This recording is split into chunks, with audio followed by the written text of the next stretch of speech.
Hey, what's up, everybody? Rob Marzullo here, Ram Studio Comics. Welcome back. So today's video, or live stream, I should say, I'm going to let you guys kind of pick what we're going to approach here. You're going to have the option, and there's the audio. I forget to turn down every flipping time. All right, sorry about that. So essentially, I'm going to let after a few people get in here, obviously I'll just keep working until that happens. But you guys will be able to pick. I'm just working on some different fan art pieces, so I've got this Spidey one that I just did that I'm coloring, and you'll get to see the layered process there. And then I'm also working on a new sketch of Silver Surfer kind of getting shot by some energy blasts there. So you guys can kind of pick what you want to work on. If you'd rather see more of a sketch or some coloring techniques or whatever. Whatever is clever. So until some people chime in, and remember to do the audio test with me. Let me know if you can hear everything all right, and we'll keep moving forward. So let's see.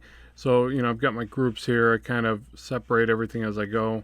So I want to get some flat color on this back building. So I'll use the polygonal tool here. How you doing, Jordan? Glad you can make it. Oh, and just so anybody knows or watches this replay and wonders why I picked today at this time, I'm trying to figure out the best times to do this stuff, and then also I have to just kind of systematically work it into my schedule, and so it's going to be a bit of me live streaming just when I get a chance. So I know some people will get caught off guard on that, and other people will be able to make it.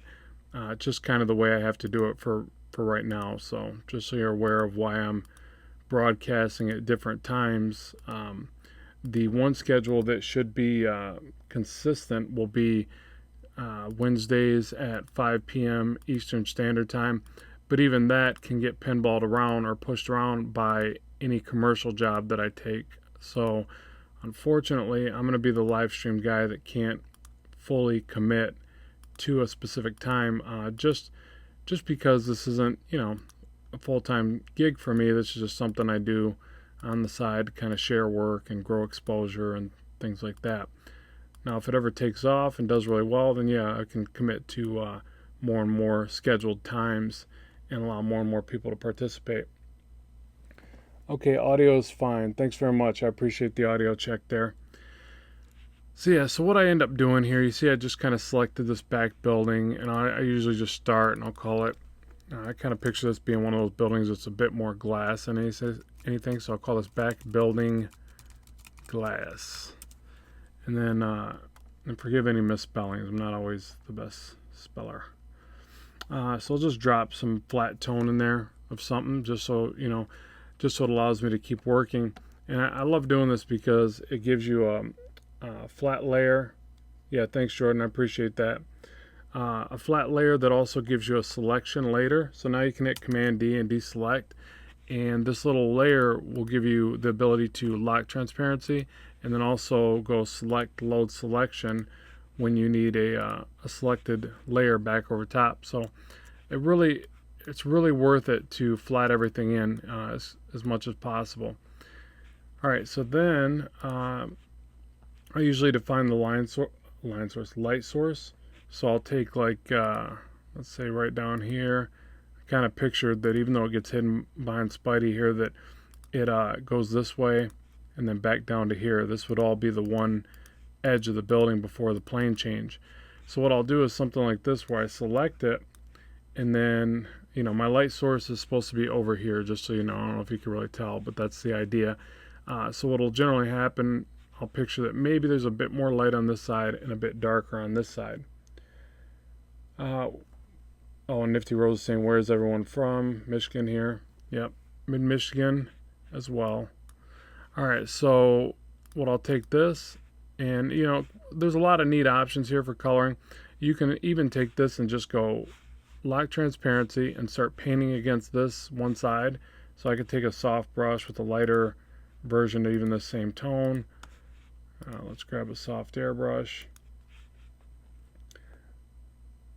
Russ, thanks very much. Says, hi all, loving your work. I appreciate that. Very much so. I love to create it, so glad somebody loves to see it. So yeah, so like I can hit a light source on there real quick, and then I can hit Command Shift I, and it basically inverted the selection. I can go to a little bit darker version of that same tone, and I can hit this side. So this is usually the first thing I do to any of these areas because it allows me to define a quick line source.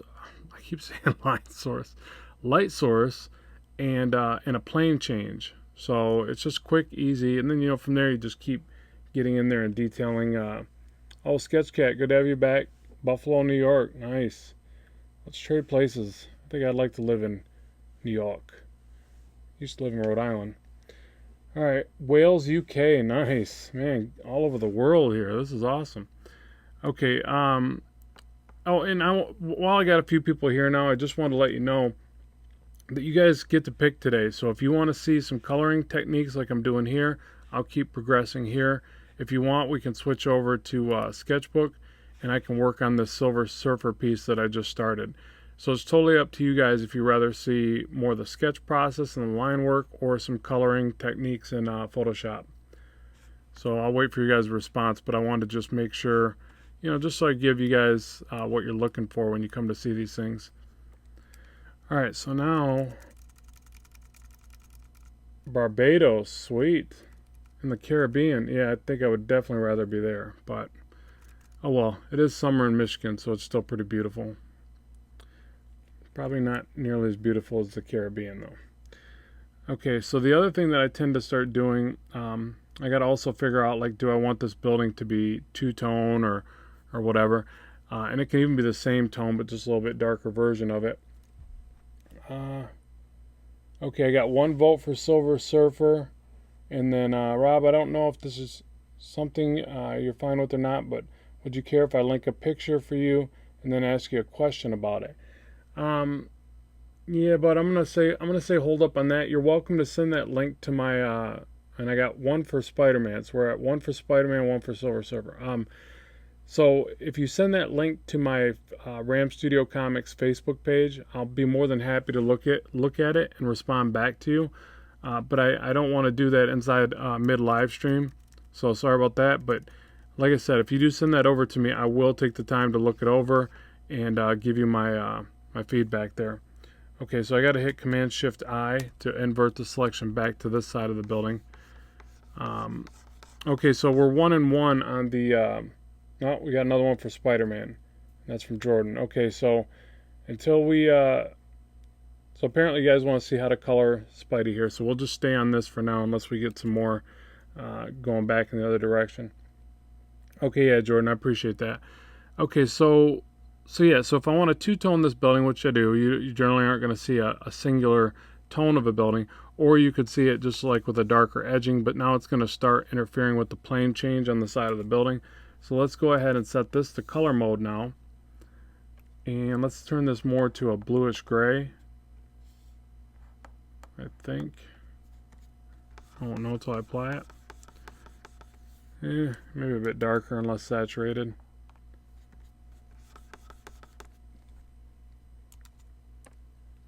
And what I'll oftentimes do, if I'm not getting the effect that I'm really looking for, like with this, I'll play with the blending modes.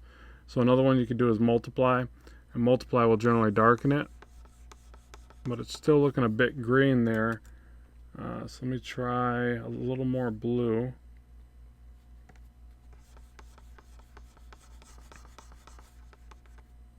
Okay, still not what I'm looking for. I mean, I could probably make it work, but let me show you another thing. So, for instance, what I'm trying to do is take the trim work of the building, and I'm going to go ahead and select it all. So, the trim work goes, let's see, through here. You can go back through the selection and cut back. And I can keep adding to this selection. So I'll go ahead and deselect right there, and then I'll keep adding. Now generally you would hold shift to add to the selection, but I've already got the selection to add right there. So what I'm doing is I'm going to isolate all the trim work of the building back here real fast. So all through here. Because really the green base that I started with, I just wanted that for the windows. I'm going to change the building to a bit of two-tone. So that would be the trim selected. Now I can get in there and start coloring. Oh, thanks, Dragon Whisper. I appreciate that. Um, so, and if you don't know what he said this is amazing. So I'm appreciative. It's an amazing Spider-Man. All right, so if we take this now and we can go image, adjustments, color balance. And the neat thing about stuff like this is you can really just mix around some ideas and play around with stuff pretty quickly. In this one, you can control midtones, shadows, and highlights, but this is still pretty basic. So, but you can see if you grab the shadows, it'll affect this one side just a little bit more. I don't want it quite that saturated, but we'll say something like that. And then you can also adjust it by going to like brightness, contrast. Drop the brightness just a little bit. We can also adjust it by going to, did I do hue saturation? No, hue saturation. So this is nice because if you have a problem like I do with working overly saturated, you want to come here every now and then and see what things look like less saturated. And you'll notice a lot of comic work these days is, well, not all of it, but a lot of it can be, very desaturated. It's more of like an edgy feel. So you can make quick changes like that. Now keep in mind, if you wanted more room to edit this, there's two ways to do that. You can hit Command C, Command Shift V, and I've just basically pasted that on its own layer. And actually, let me back up because you can't see what I did there. Let me hit Command X, Command Shift V. So now when I toggle it on and off, you see the change. And that's important because you want to be able to see the edits that you're making. And then if you start to get layer intensive, I'm not on this building, it's only going to be 2 layers, but if you did, you hold Shift here, go to Group, and then just call this back glass building or whatever we were labeling it as. And it'll just help you to, work on just parts of your illustration and not get too bogged down and confused and things like that. Okay, Dragon Whisper says, I was looking for people who were drawing anime style artwork, but then I saw this and I had to watch. Yeah, appreciate that. And I'll probably do some anime stuff after a while. I'm not particularly an anime artist, but I do appreciate it. I really love like artwork like Art Germ, which who doesn't love Art Germ? That guy's amazing. But he combines like a really neat anime with American comics vibe. I think if you had to ask me, that's what I would say when I see his work. He's got some great live streams as well. I think he live streams off of the live stream platform or something, but yeah, amazing stuff. Okay, so now if I want to keep messing with the highlights here, so I got this area which is the glass, and now instead of it being back building glass, I'll just name it glass because it's in the group of back buildings. So I just want to know that this is the glass area. And then what I can do is take the dodge tool maybe. I don't know what brush that's set to, but let me set it to a soft brush or very soft brush to be accurate. And I can just punch up a bit of a light source against that building. And I try to do these brighter light sources from a distance because it's real easy when you're up too close to your piece to like add in these effects, and then you pan back and it's like, whoa, it looks like a hot spot or it's too much. So I'll usually toggle that back, and I'll do it really lightly and kind of check the work. And again, I'll do it from a distance on things like that. And maybe one over there, I don't know. It's tricky with highlights. They can get overdone really fast. Yeah, Art Germ is amazing for sure. But I love him. He did a Wonder Woman recently, and I loved it. Yeah, he does just immaculate artwork. He's always an inspiration and a great person to study. If you're trying to get better at this type of stuff, definitely study his work, and you'll learn lots. Let's see. So select, load selection. So again, I can select just that area if I want. I can add a layer over top, and in this case, I want to take a little bit darker color. And just do an inset kind of drop shadow. And sometimes you can get away with holding shift and dabbing back and forth. That's why I grabbed this square brush, because you can kind of get a line out of it that way. But sometimes I'll just kind of pull across, hit Command Z, and do it a couple times till it looks right. Whatever works. And then I might even go across these trim lines real quick. So I do this thing where I mess up like 5 times till I get it right. But again, this is where holding shift can really benefit you. And then the other thing is, like, create yourself a good line brush. So this square one's great for doing, obviously, angle lines or whatever, keeping a certain rigidness to the line. And then another one is a line brush, good line brush right here. And I've just got it set to a real basic brush with no shape dynamics. Or at least, no, not that one, sorry. Line tool, my bad. Okay, so if you look at the end of the brush, it's real flat, right? And the beauty of this is, like, you can like take something like this and just hold shift, and you can get that little tone in there real quick, and it's just going to be a line every time. So that's important to have for certain effects that you're after, like these windows, which is so subtle. I don't even know you can really make that out a whole lot. Okay, so now let's see. Dragon was cool. I'm back. I had to feed my dog. Well, yeah, thank goodness. I mean, we don't want your dog to starve, so we're glad that you did that. Let's see. And I might get in there and do little highlights on one side of the glass. I mean, that's probably overdoing it for just a background element. But I'll be honest, I never really know when to quit. So I just kind of add things and then look at them later, and maybe I keep them. Now, when I am making choices like that, and I don't know if it really is going to be a benefit to the art or if I'm going to keep it, I just add a layer. And again, that's why I like having these groups, because all that stuff that I'm adding is still going into that one building. So it just makes it real easy peasy for me. And the other thing that I'll do is like things like this, where maybe I want to add this highlight across the front edge of the windows, like this. And maybe on the top edge of these windows. And again, I'm kind of experimenting here because I don't know if this is going to take or not. And then what I'll do, if it gets a little too distracting, I'll come back with like an erase and erase the overlapped areas. So just like, I don't know, where would I erase here? Where the drop shadow is on the other parts of the glass. So right here. And sometimes you can just avoid having to do any of this extra work that I'm doing by just changing the blending mode. But it's not taking me a whole lot, absorbent amount of time.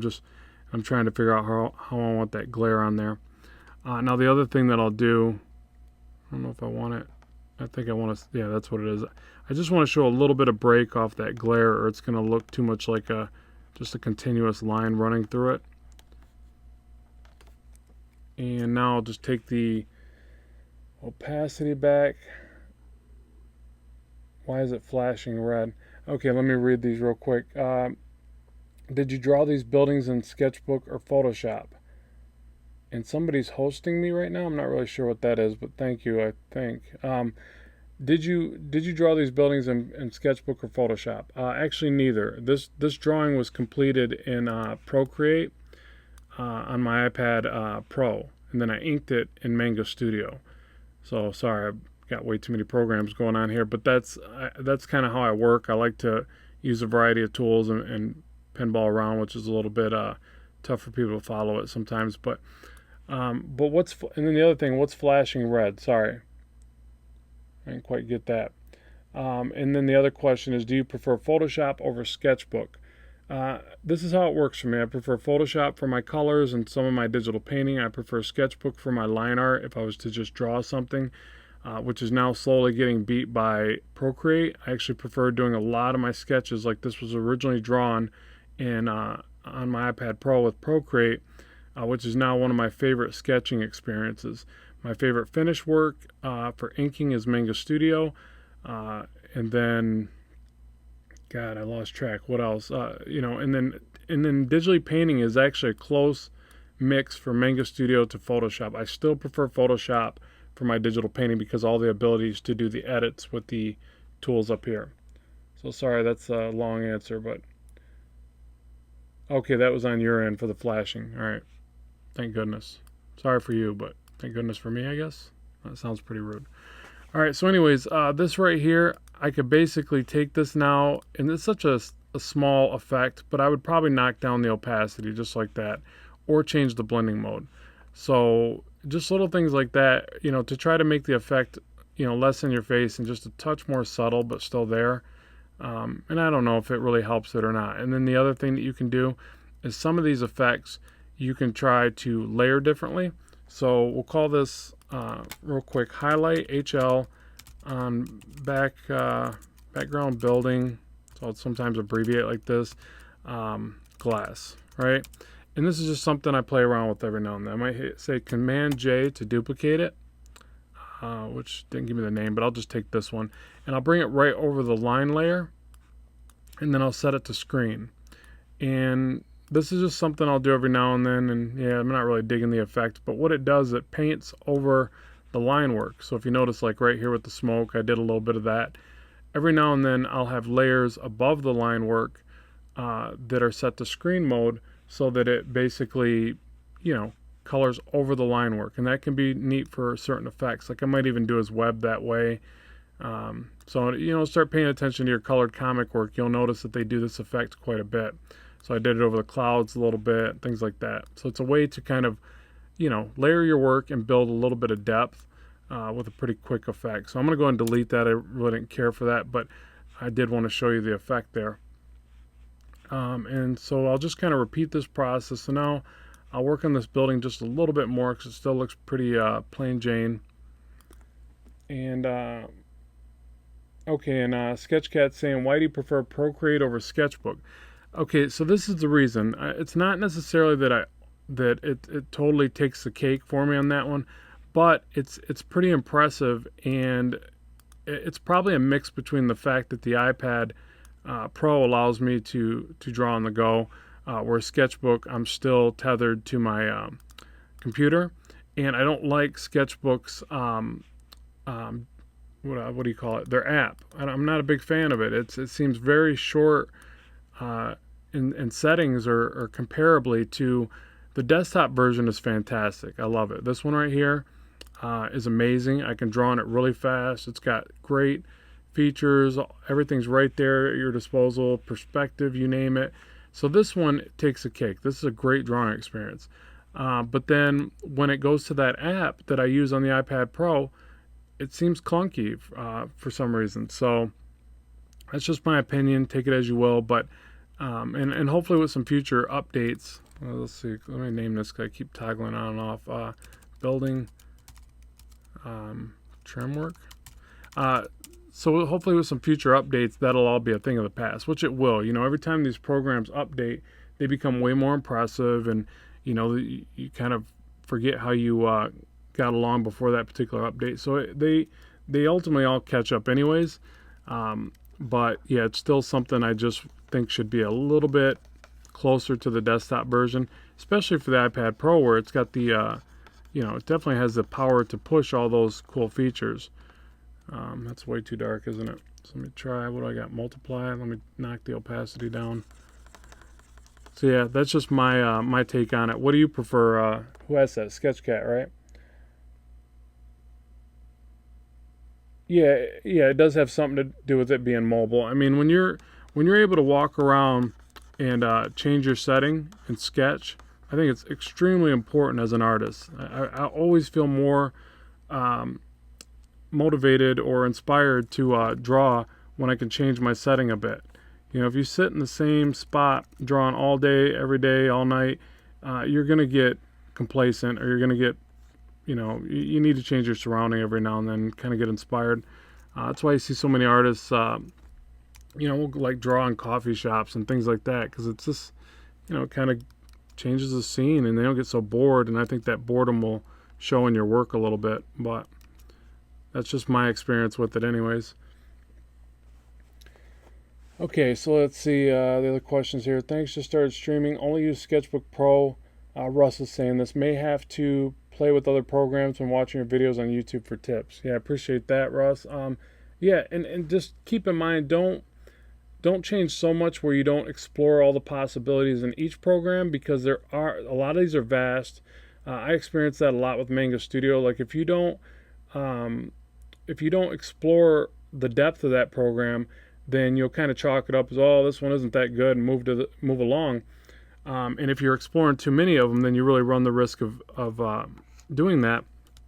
But these programs all do have, a huge amount of ability to create this stuff, and you just have to spend enough time with them.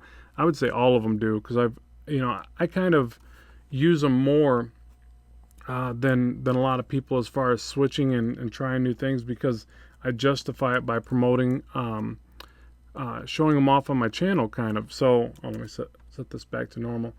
So when I'm doing videos on it, I can say, well, I can spend some time with this one because I want to, maybe do a YouTube video on it or something like that. But I did notice with Mango Studio, like I was kind of skipping past some of the parts too quickly. And then after I went back and started exploring, for instance, the ability to create your own rulers is amazing. You can do so much with that, and I still have to study that a bit more and show it off in a future video. But yeah, you can create your own rulers and customize those, and there's just all sorts of neat stuff in that program.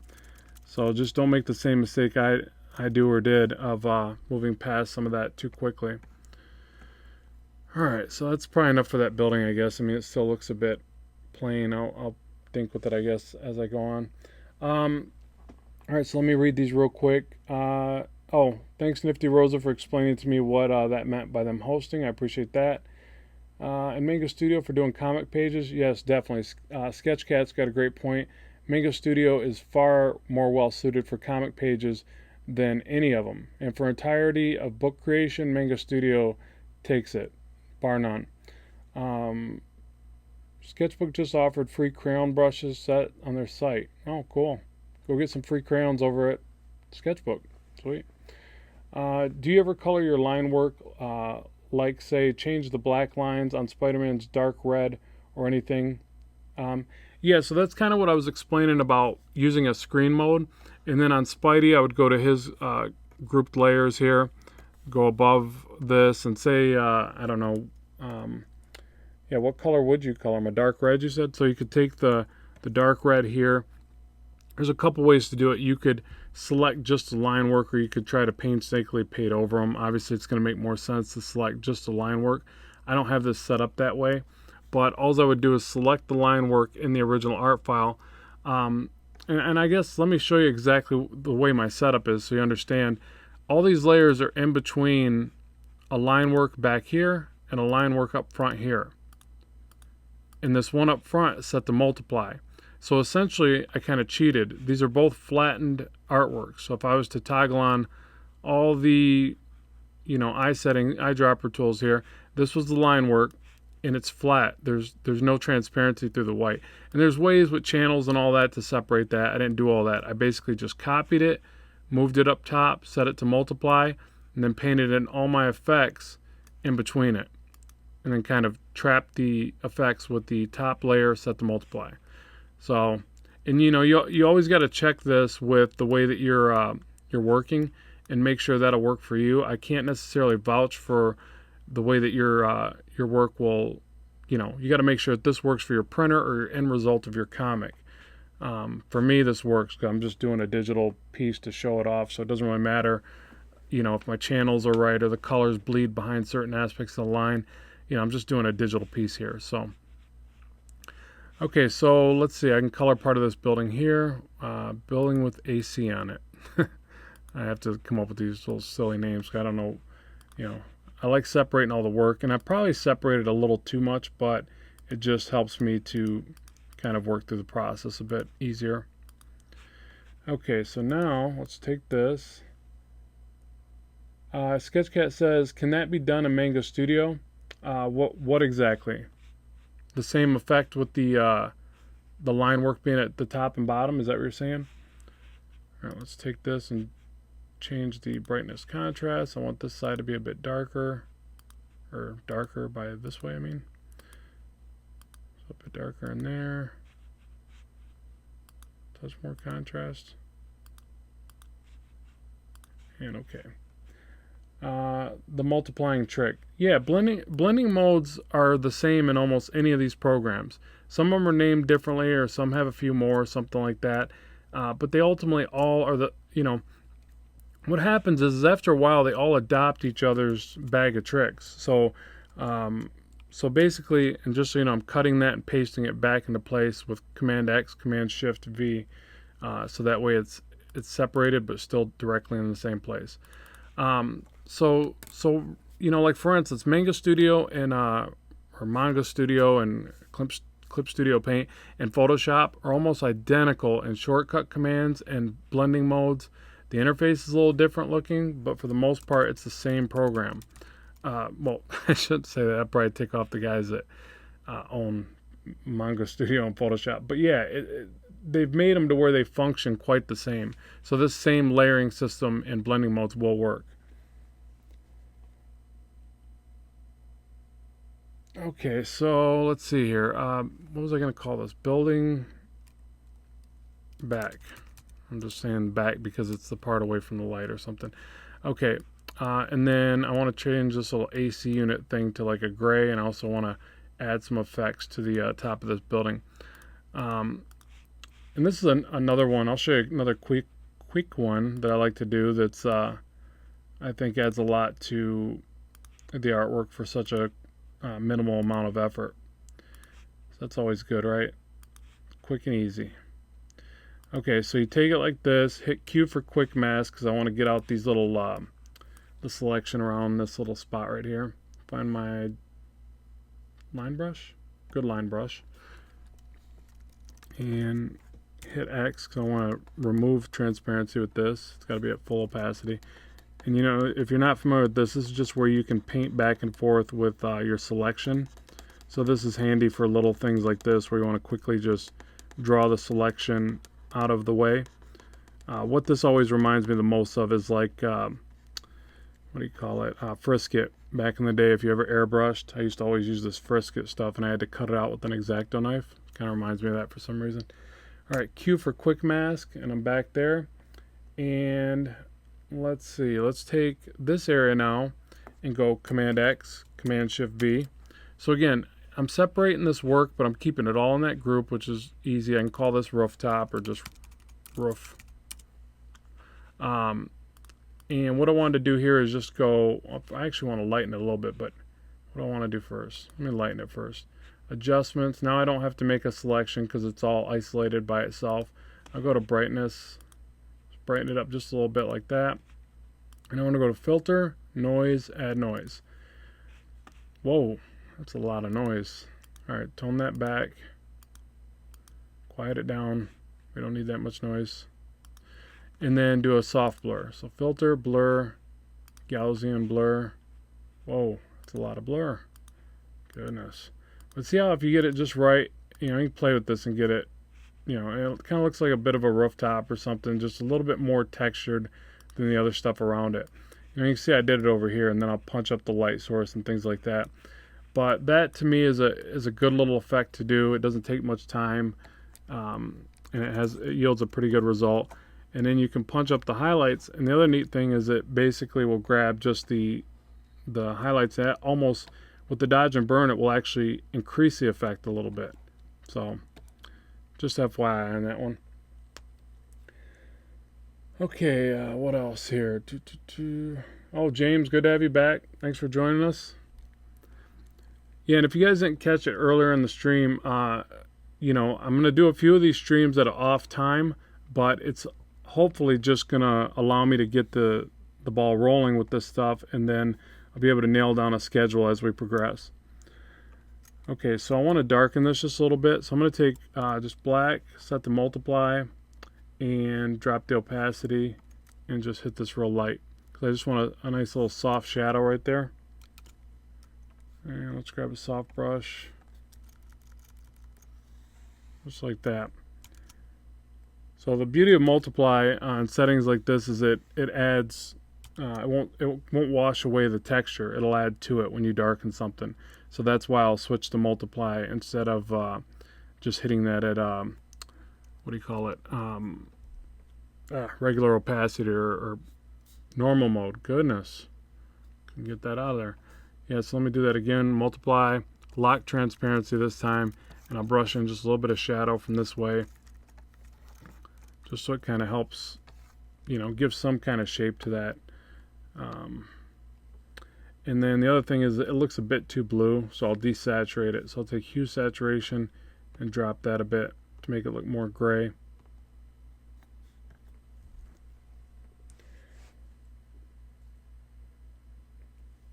Okay, so just watching Rob instead of doing what I'm supposed to be doing, i.e. drawing pages.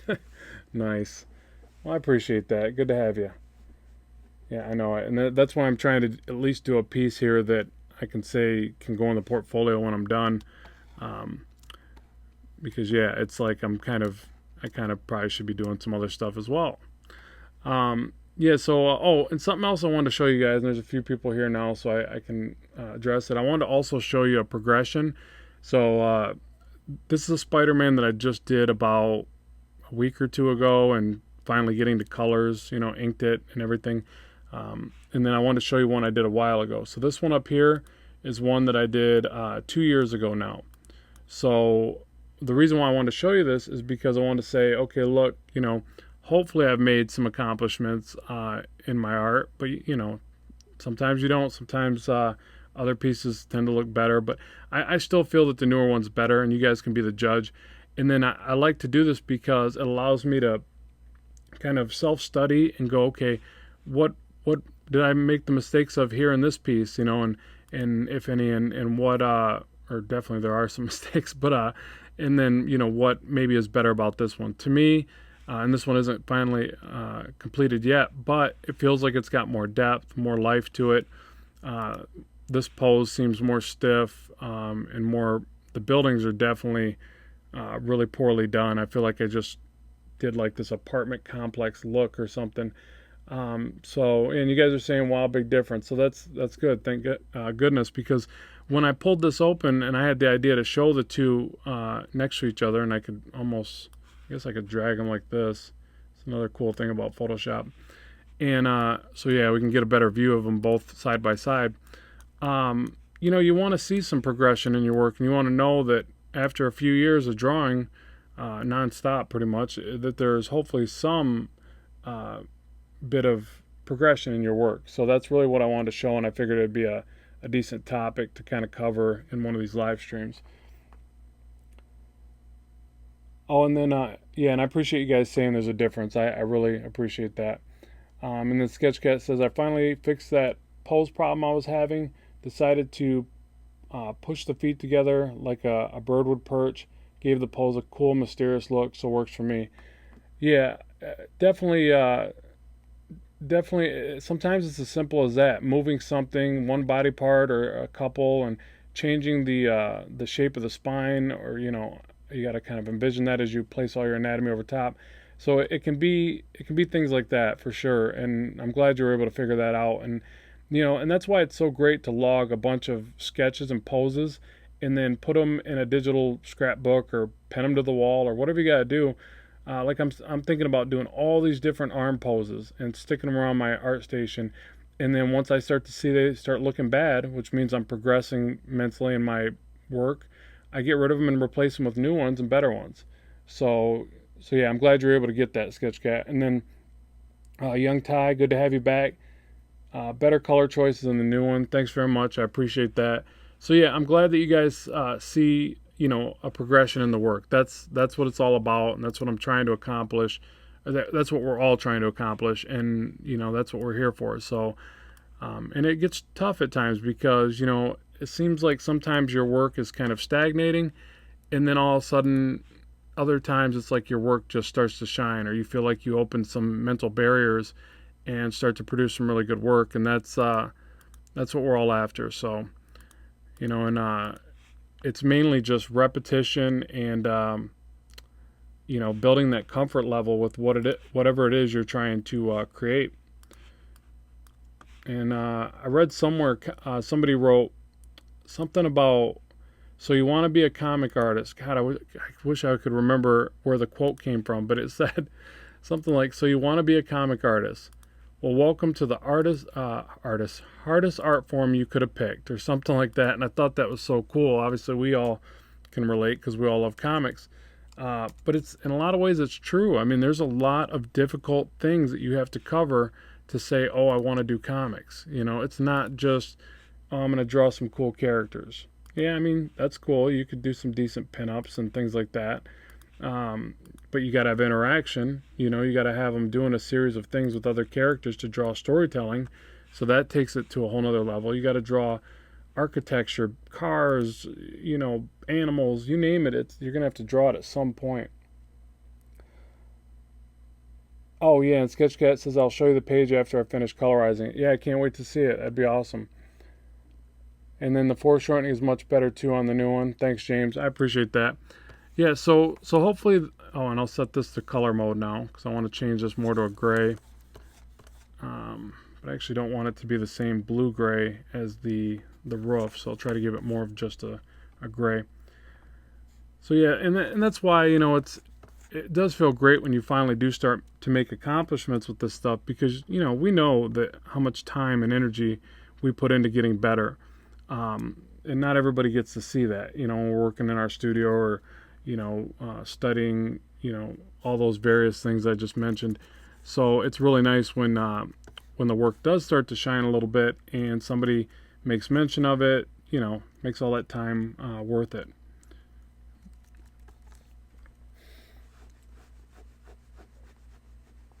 Most difficult, least appreciated for sure.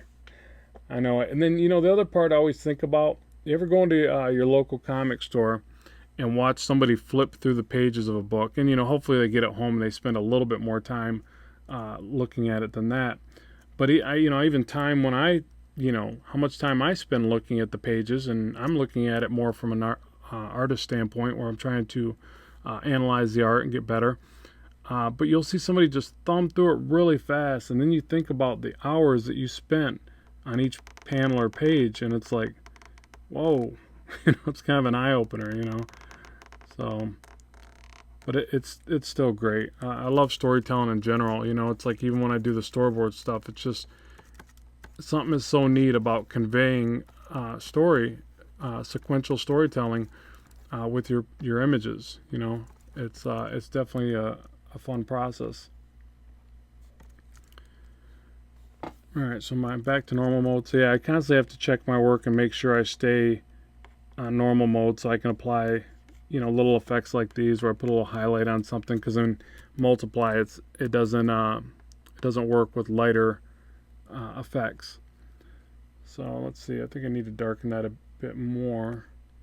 But then yeah, if I was to take this with, let's see, I want to add some darkness to it and really reinforce the plane change. If I do that with normal mode, it'll wash down the highlights just a little bit, which isn't bad because, highlights aren't going to be stark white on a shadow side. But if you do it with multiply, it'll darken everything, and it generally will keep the highlights more visible.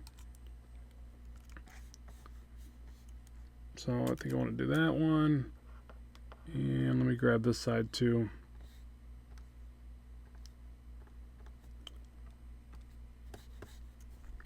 So yeah, and generally when I'm doing this, I can move a lot faster because I'm not trying to explain it. But, it doesn't take a large amount of time. It's just something where, you'll kind of get moving quickly as you get in the zone, so to speak, or whatever. Let me read a couple of these comments real quick. I was watching Psychra's stream and they were talking about the hardest art form. Psychra was the only one that thought that comics was difficult. Everyone just scoffed. Nice.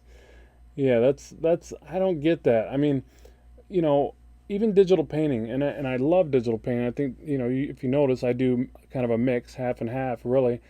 So I love them both. But, you have to know everything fundamentally. I guess you have to know everything fundamentally in both of them, but there's a lot of cheats for digital painting. A lot. You can make a pretty cool background and not illustrate much of it at all.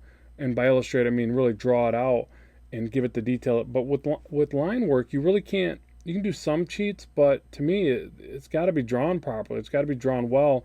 And if you want something to look hyper realistic, or whatever, just really detailed, you have to spend that time to get it that way. There's not as many cheats, I guess. And I'm speaking from somebody that loves them both, that does them both. Which I don't know if that's what you're comparing it to, what they were comparing it to in that live stream, but that's what I'm assuming. Let's see. Hey, I got or what's that GTG? But great draw. Oh, gotta go. Goodness. But great drawing and hope to watch another stream. Yeah, thanks so much, Dragon Whisper. I appreciate you stopping by. And James says, bye, Dragon. Uh, artists who scoff at the difficulty in doing comics have never done comics. Yeah, very true. Or they just don't really appreciate it. And maybe they tried it. And Sharparius are using a Cintiq. Yes, I am. Yeah, my last live stream, my Cintiq messed up on me. I had to use the Intuos. But yeah, so it's either that they really don't appreciate that particular art form. And, that's a big one with comics. It's unfortunate, but I've experienced it as trying to sell illustration work.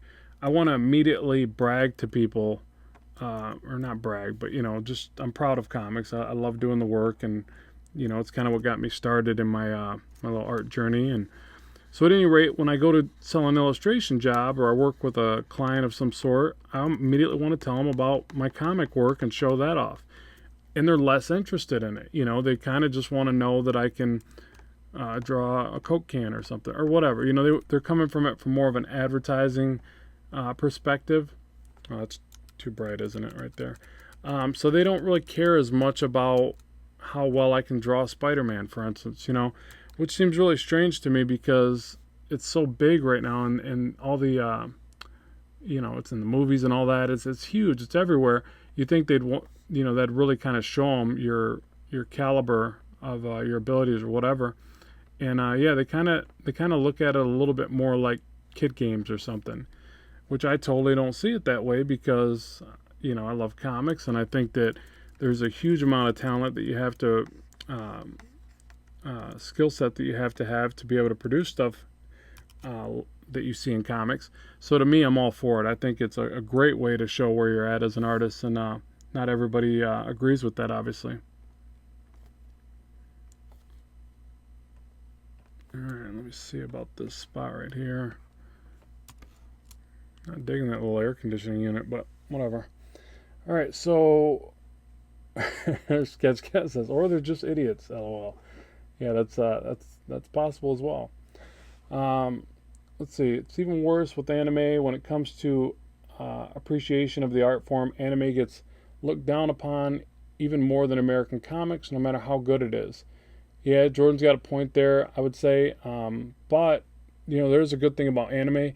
It's the hugest, I would say, the biggest following. Really. I mean, there's so many people that love anime. The markets are so big. If just Google something that's anime and then Google something that's American comics, it seems like anime's just got this huge following. So hey, if some people don't appreciate it, oh well, there's lots of people that obviously adore it. And you could be like an art journal that says, hey, I'm going to do a mix. I'm going to show a really high level of art form with that anime, and people got to appreciate that. You can't knock a level of finish like that. Yeah, and then Young Ty says that's where you get into the argument of realism versus styling. Yeah, for sure. Like, so for instance, realism gets all the appreciation, right? Like people, when you show people a realistic portrait, they love you for it, and almost anybody can love that art form. I would say almost anybody does love that art form because it's, everybody can love a portrait. If you do a portrait of somebody's animal, they're going to think you're the coolest person, ever or whatever. So it's one of the things where more people do appreciate realism, I think, because of the feeling that they get from things like portraits, and they can relate to realism. So even if they're not this very imaginative person that sees everything in these crazy extra dimensions or whatever you want to say, they can relate to it. They can go, wow, that's a really great portrait. I know, I see realism every day, that you got it right. So yeah, if you want to be more appreciated by the overall mass market or whatever, then just do portraits, do realism. And yeah, chances are you'll have an easier time landing a lot of art jobs, because that's something that they can generally sell to anybody. Okay, so I think that's enough for detail in that building. I mean, I just keep going and I grab like little areas another quick way to add shadows too, because I want to make sure I give you guys some tutorial as we're just yapping about everything else here. But if you grab like an area like this, so I'm picturing there's a drop shadow, and obviously I drew a little drop shadow with the inking there, but I'll tend to like bring it out a little bit more with the color. I can just take that real quick and just go adjustments. I can do it with levels, but I think I'll just do it with brightness contrast and knock down the brightness just a little bit.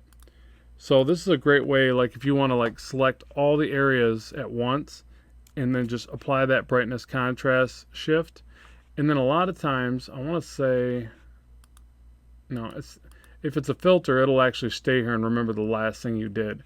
So it's a kind of a quick method, but it doesn't do that with the brightness contrast, unfortunately.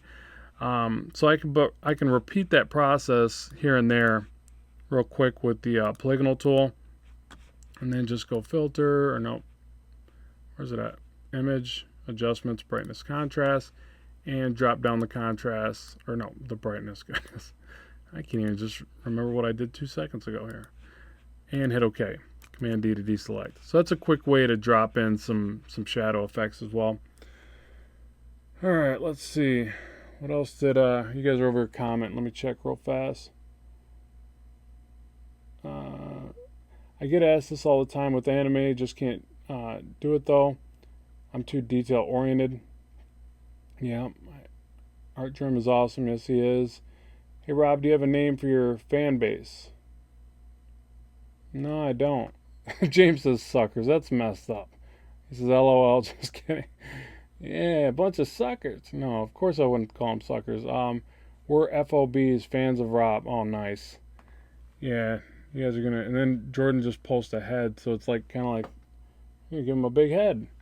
No, I don't. I guess I don't look at it like that. Like I appreciate you guys saying that, but I just consider we're all just a bunch of artists in this community, helping one another. Like, I'm pretty thankful because you guys help me by sharing my stuff and liking the stuff, and it grows my channels and all that. And also, like, some of the comments back have helped me as much, I think, as I've helped anybody else. Like, there's been comments on my YouTube channel where people have totally opened my eyes to something I wasn't aware of. YouTube in general has done that for me. Like, I'm as much a fan of following all the different YouTube videos and reading and watching and all that, as I'm sure anybody is of me. So it's it's just one hand washes the other type of thing. So, but I appreciate you guys saying that for sure. All right, let's try to add some drop shadow on the windows over here. Chalk painter brush. So maybe, so this is the only bad thing about switching the brush back and forth. It's also why in a lot of the stuff I do, I'll try to keep the brush at just 100% opacity. It also makes sense to do as much as you can on any one given area before you move around, or finish the entire area is something I should do more often. So I'm just trying to add these little drop shadows on the window real quick.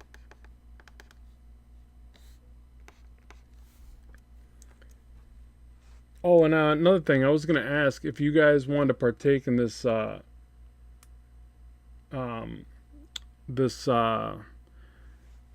contest, or it's basically an art contest where I'll give you guys a piece of art, right? So essentially, this was the idea, and you guys can tell me this sucks if it sucks, but I just want to push the idea out there. So this was my concept. I was going to have a contest on the YouTube channel, right? And this is how it worked. If you guys share one of my videos or share a piece of art or whatever, tweet something, probably share a video on YouTube would probably be the best, but you could share it on any media. You could share it on your Facebook, your Twitter, whatever. You could then tweet me that share, show me a screen capture, or just link me in the share, or whatever you got to do so it gets back to me and I can enter you into the contest. And then the winner of that contest, I'll draw out a piece of art. It could be fully inked, colored, whatever. I don't care. I'll do a nice rendition for somebody of whatever character they pick. So I've been asked to do contests in the past, and I didn't know how to really approach it. And then I was going to do original art, but then shipping becomes a nightmare if somebody like in a foreign country wins or whatever. So that's just my idea. I don't know if anybody's going to take to it or what, but I got to throw these ideas out there first. and then if people like them and they say, yeah, go for it, then that's what we'll do. So just let me know what you guys think about that, or if you got any better ideas than that. But that's the one that I'm kind of leaning towards at this current juncture. All right, there's that trim piece. And lock transparency. Okay, we got one on good idea, so cool. Nifty Rosa, will you do a stream on Sculptress? Jordan says, yes, I love free art and a bunch of screaming anime faces or something. And then awesome from James. All right, so cool. So a few people like the idea. Oh, and on the Sculptress thing, maybe Nifty Rosa, but I've been doing more ZBrush than Sculptress, but I could do Sculptress because it is a free open source program, so it'd be easier for everybody to follow along versus just people that have ZBrush, which is a little heavy on the pocketbook. So yeah, I'll probably do that. Sketchcat says, hey, did you happen to see Todd McFarlane's Facebook video post on how he does Spidey's webs? It was very interesting, and what he went through to do them by hand traditionally before doing digital stuff was mind-blowing. Yeah, I gotta check that out. It's that guy's like one of my heroes in comic art. He's actually the first person that made me want to be a comic artist. I picked up Spiderman #1 and I was hooked. I'm like, man, that's what I want to do one day, and I've just been drawing comics ever since. And then what? Yes, I love the idea. Oh, cool. So yeah, so at any rate, we'll go with that idea then. So just keep in mind, you guys, the other thing about that whole contest concept is you also got to remember when you link me to something or you send me, you could take a screen grab and you could send it to my Ramp Studio Comics Facebook page, whatever you want to do, as long as it gets back to me that I know that you shared something, I'll enter your name into the contest. But here's the part you got to remember, just make sure you send me the name that you want to be in the contest. So probably that and the personal name, really, just to be safe. But what I'm getting at is if you give me your screen name, I got to have the ability to relate that back to who you are, or get a hold of you in one form or fashion.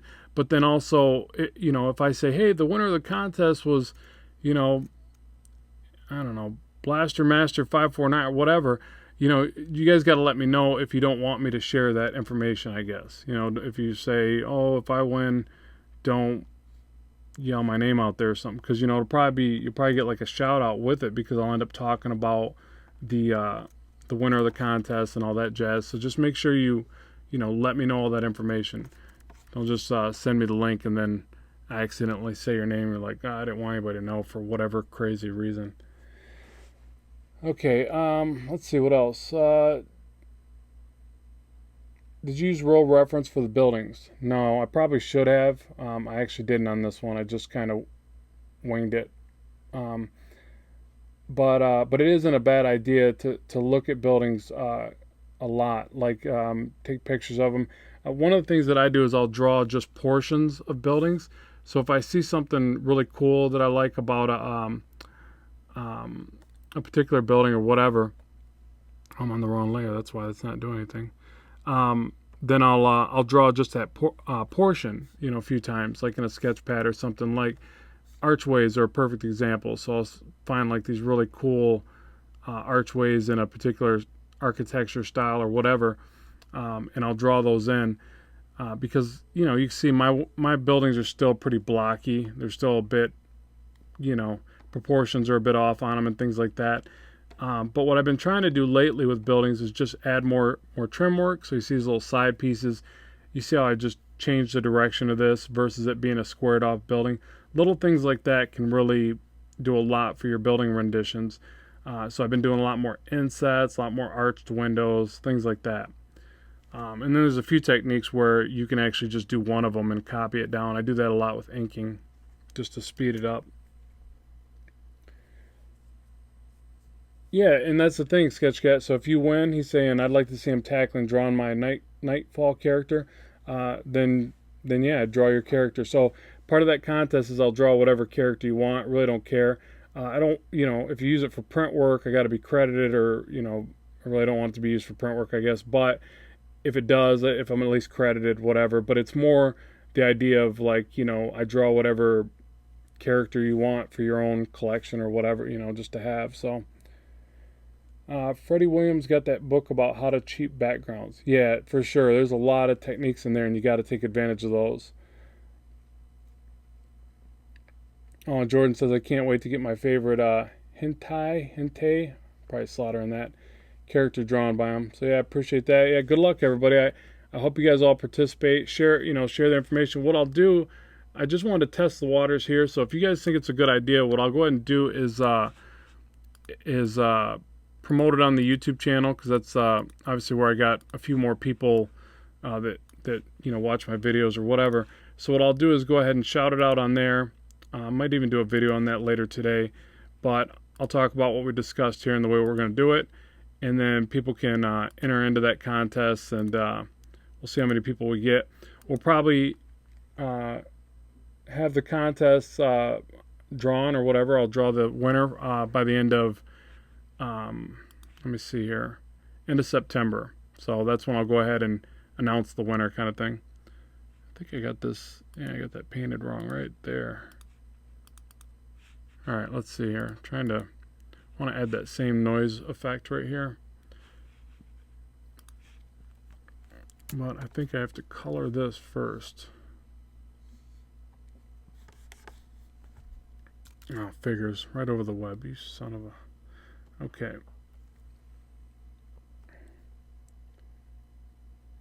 Okay, yeah, glad to hear you guys are interested in that. So I was kind of worried, because, like, I don't know, like, what people want to see in a contest there. And then it's like, it could backfire in so many ways. So I was thinking, at least with the digital art, I don't got to worry about, shipping some original art somewhere crazy and then having it cost some, large amount of money just to get it there or whatever.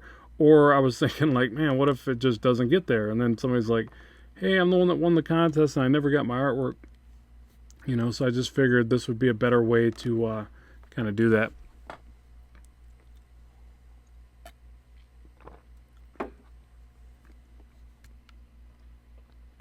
And as I mentioned in every video, you guys feel free to keep shouting out ideas for future live streams.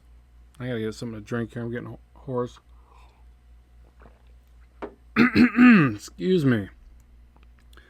Just so I got a nice list of things to go to, because I'll run out of ideas if I don't kind of line them up. And then also I want to do a shout out to comicartdepot.com. He's doing a lot of great updates to his website to help fellow comic artists, and a lot of good information there. He's also nice enough to link to some of my stuff, which I'm extremely grateful for. So I wanted to make sure I mention his site again. So that's comicartdepot.com, and yeah, some great resource stuff on there for us comic book peeps. Okay, let's see. What are you guys talking about here? Silvestri does too. What does Silvestri do? Actually, mine's I have that video too. Oh, so you guys are talking back and forth. I'm missing a little bit of that, just so you know. Amberio, good to have you. Thanks for stopping by. Glad you found us. Yeah, please follow. Got to get more people following, so I can, I don't know, just so I can keep going, keep on keeping on. All right, so let's do the filter, noise, add noise. Yeah, and I don't know what you guys are saying about Silvestri, but yeah, amazing artist. Another one of the dream team. The dream team to me are all the guys from the 90s, like, Todd McFarlane, Jim Lee, Mark Silvestri, David Finch. I think David Finch came in later, but still amazing artists. And I can go on, Dale Keown. Those are all the guys where I just couldn't buy enough of their stuff as a young artist growing up wanting to do comics. And yeah, every book was a total inspiration. I still have tons of their books, and I try to buy whatever I can that comes out new from those guys. Some of them don't do as much anymore, but yeah, almost like required reading or eye candy in that sense. But they do just amazing stuff that you can learn a lot from. Okay, thanks for clarifying, Sketchcat. I appreciate that. So you're just informing me of what I missed there. But yeah, they do. They got some amazing stuff, and they share their processes. And when they do, it's like you get a jump on where you're at because, like Silvestri, I just remembered one that he said. I'm constantly reminding myself, and I mentioned it in a lot of my videos. But here's my rotate. He goes, you got to keep a mirror by your art table and look at hand poses. And well, here, right here, even though this is still in the bad sketch phase, that hand right there, I was having problems with this guy right here. Just an awkward hand pose. This one's still clunky looking. But I did this by looking at looking in the mirror at my hand and my arm, because that's about what my arm looks like right there. Mine's a little bigger. And but I did that remembering what he said. Look in the mirror, make that pose. So you're holding your one hand up in the mirror and you're drawing with the other. It's quite funny, but it gets the job done. And you're not, you think that it'd be quicker to like Google it and find it online. It's really not. It's better to use little devices like that, and it's actually a lot quicker. And I think makes you a better artist because you're able to kind of look at those poses and extrapolate them to comic drawing, which is really important. You can find pictures of anything, but then you also have to figure out how to transfer that information into a stylized representation. So I'm like struggling with this little building here. This is where naming my layers a little bit better would probably help.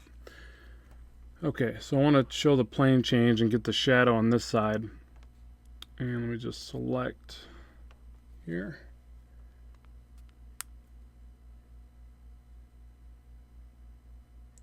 Yeah, I'm kidding. My arms aren't quite that big, but I'm working on it. When I'm done with the live stream here, I'm going to press some steel, bench some weight, sculpt the guns. Yeah, I just referred to my arms as guns. Sorry. It's probably a no-no on live streams. Did he just call his arms guns? Okay, so yeah, another way to shadow something really quickly is the dodge and burn, or the burn, dodge for the highlights. And just real quickly, you can glance over that and knock it down a bit. And actually, I made the mistake of having these on different layers like a silly person. There we go. So yeah, that's another quick way. And then, you can also just add a layer over top. Set this airbrush, multiply. Where you at, multiply? Okay. Oh, James has got to go too. Man, come on. Where's everybody going? All right, see you, James. Thanks for stopping by. Okay, explain the difference between dodging and burning. Finally, a question. Goodness. It's feeling like no one's going to ask me anything. All right, so I'm just spraying a shadow on this one right there. So that's something that you can do with a separate layer and kind of go over all those other layers and add a quick shadow. So that's the purpose of that one. So I do kind of want a little bit more light source on this tannish trim piece. So let me right click, see if I can find it. No, not that one, not that one. I'll just go over here. Okay, so I got to isolate that area first, and I'll show you what dodge and burn do, or the difference of the two. Trim piece right here. Okay, so yeah, it says trim.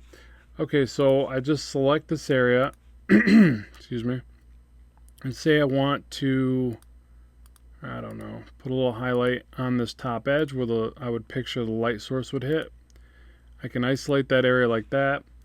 I can go to the dodge tool. Now with each one of these, you've got dodge. I'll be honest, I don't ever use the sponge tool, so I can't really tell you on that one. But dodge and burn I use immensely. So dodge is going to punch up a light source. Burn is going to burn down or shadow the light source. And I would perceive that these are photography terms, but I don't know. I'm not a photography person. So dodge tool, set the highlights. You can set it from either highlights, midtones, or shadows.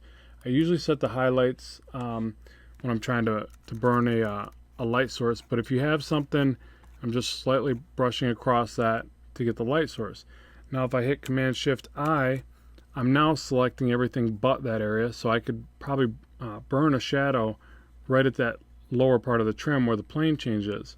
So I go back over to here to the burn tool, and I'll show you the difference here. Like if you were to put, you know, like set the highlights, that's what you're going to get, right? If I set this to midtones, that's what you're going to get. See how it looks just a touch more saturated? So what it's doing is it's trying to perceive if that's a mid-tone, like shadow. It almost does nothing because it's more of a highlight tone. So you could really use either one of these. I kind of liked what it did with mid-tone, so I'll do that. So just like that, I can show that plane change real quick. Probably set it to, and now if I went to shadows, there's more shadow in there, so it's going to react more effectively now.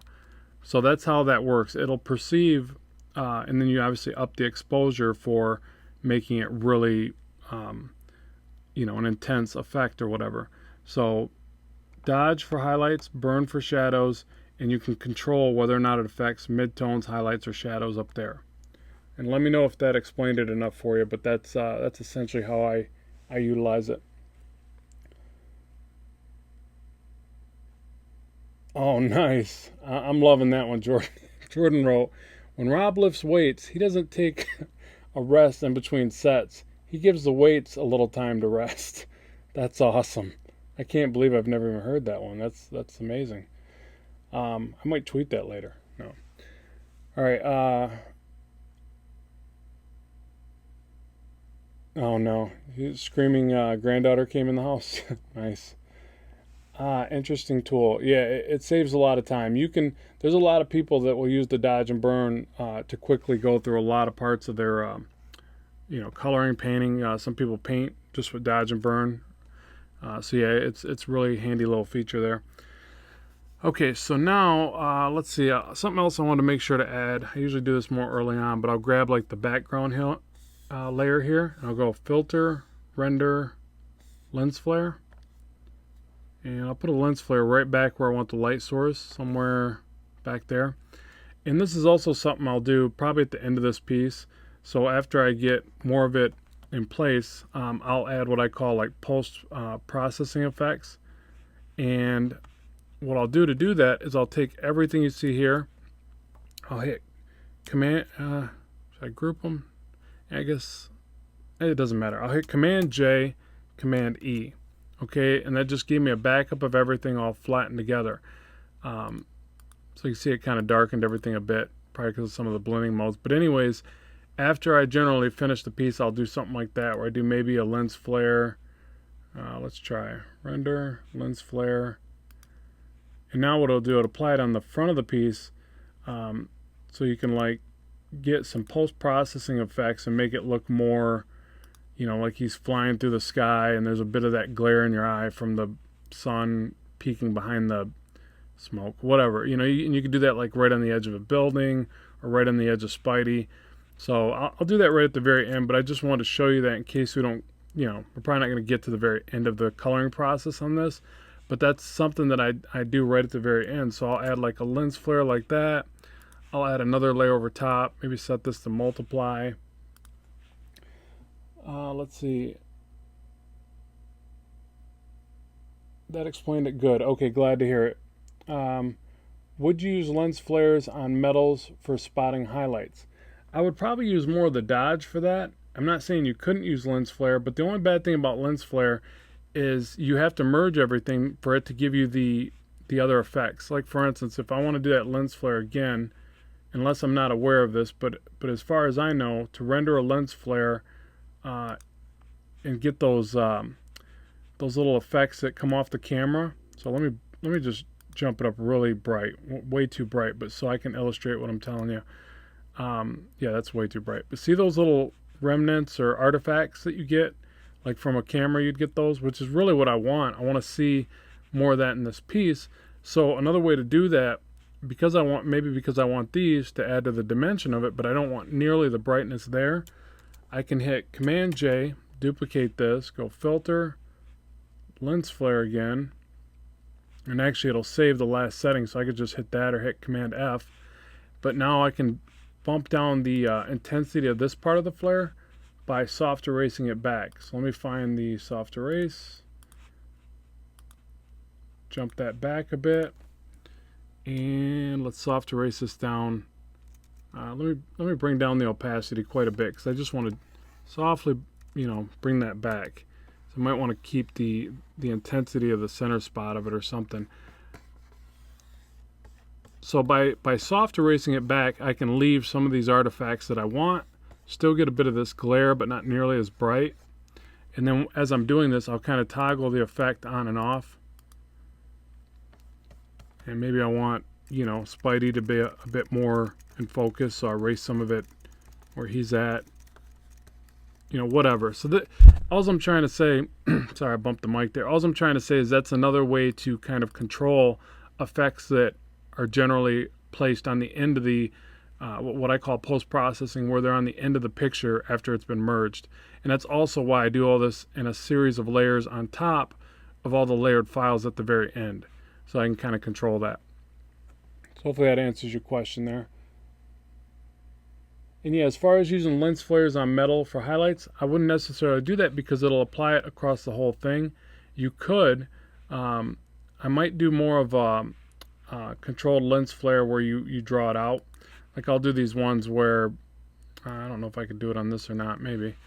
So I'll add a layer and do like a star effect. So maybe like right here. And I'll just do this real quick to kind of show you what I'm talking about. I'll do like some cheesy little flare like this. I actually made brushes for effects like this as well. I might actually be making more lens flare brushes, so if I do that, I'll make sure everybody knows about them. And keep in mind, you can get my brushes on my Gumroad. I'm sure a lot of people already know that, but I'm gonna just shout it out one more time just so you know. So you can find like my custom brushes, tutorial stuff, things like that.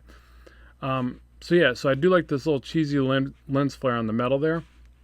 And then I would probably do like a filter, blur, Gaussian blur. I always make a copy before I apply these effects so I can go back to what I'm doing.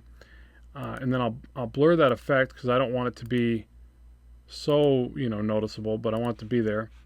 Hit OK. Move that into place because I want that to kind of be right on the very edge or something. And then I'd probably take a soft brush, set to normal mode.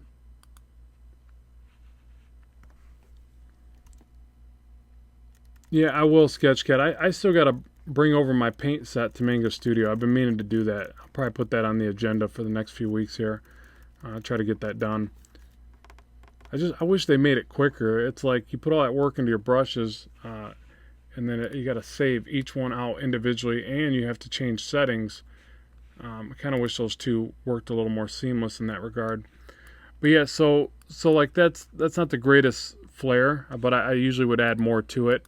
And then I keep playing with opacity and just get it right. And it's kind of just, really, it's just too big for that area in general. V to move. So that's one of the ways that I would do the glares. And then I would also reinforce that by doing a stronger highlight on the material right there. But at any rate, that's how I would do some glares like that. Okay, so now let's see here. Let me go back to get that out of the way, because again, this is something I'd add right at the very end anyways. And so yeah, I usually do this group of layers right at the end and call them effects, or post-processing or whatever. All right, so I want to get some of this building done because it's looking pretty bad. So I want all this side to be in shadow. So let's go like this.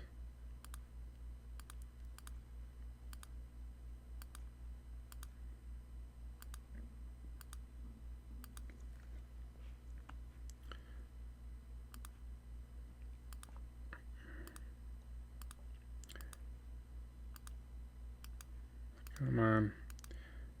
The polygonal tool can often be very slow at times.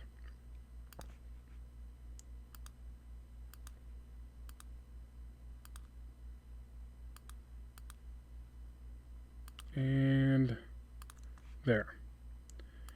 Sheesh, it took forever. Okay. So now what building is this? Not that one. Building on the left corner. Nope. Building on the right, building on the left, right here. Okay, so now grab some of this and play with the tones on this as well. I want to bring this down. Brightness. You know what? Let me try levels on this one. It's another good way to do it. Yeah, we'll fix that in a post for sure. Yeah, and keep the questions coming. If you guys got anything that you want to see covered, now's the time. Now is the time. That's one of the things that I really like about live streams is the immediate response time. You know, I'll get all these questions in my my YouTube videos, and sometimes I don't know how to answer some of them. Better at talking than writing anyways, but I feel bad because it's like somebody asked me a question, I'm like, I don't even know how to respond to that. I might do my best to answer back everybody I can, but there are some of them that straight up perplex me, and I'm just kind of stuck, and I have to, you know, give some generic response or something. But I do try to respond to everyone if I can. Alright, so darken that down, and I still need some highlights over there, but not as much. So let's try dodging the side just a little bit here and there. Oh, that's on the other part right there.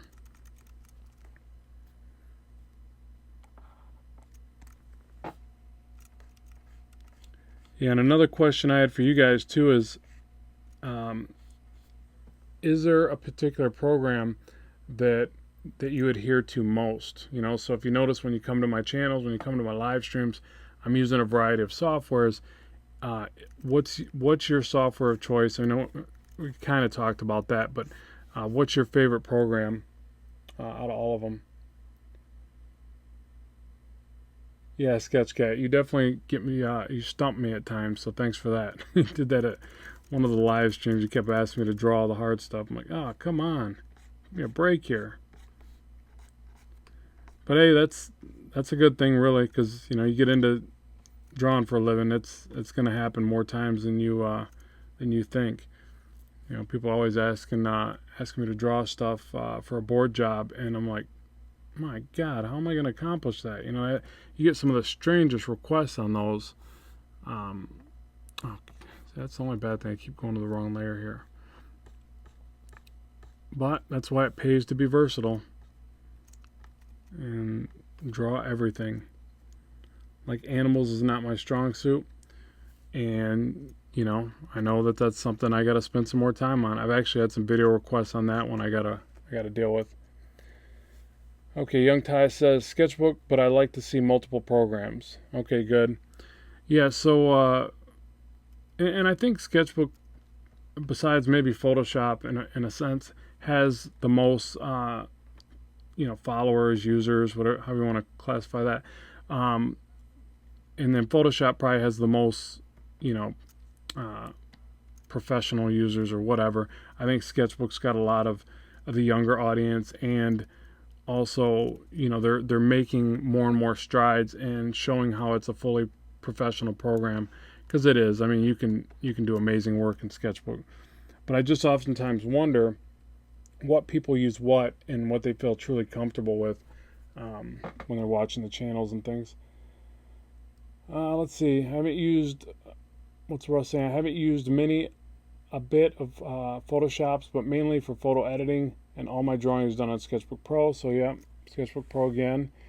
Sketchcat, you could switch to working on the Surfer Rob. Grins, I use Sketchbook Pro for all my drawing needs, except for doing comic pages. For that, I use Manga Studio EX5. Yeah, don't blame me. That's about the same. That's pretty much how I work. So Jordan Reeps, Photoshop, but Photoshop is slacking on their perspective tools. Yeah, for sure. So thinking about downloading Sketchbook Pro. Yeah, I mean, even just for the perspective tools, it's worth it. It really is. I mean, it's an amazing program. Yeah, and I mean, if you guys want, I could switch over to that and do a little bit of work. That's not a problem, because I need to get that piece going too. So, and I'm kind of drawing a blank on how I want to color this now. And see, just so you know, like even this, like if I start struggling with what I'm going to do here color-wise, and keep in mind, I'm not the best color artist. I I don't even really pride myself on color. I'll do it because I like to see my work finished and in color, but I'm more of, I like creating the lines. I like drawing. I like inking, things like that. Um, there's a lot better artists out there for color work than this guy right here, and I'm okay with that. I'm in no way ashamed of that. But I do it because, again, I like to see the work done, and that's the only way you're going to get better at something is to do it.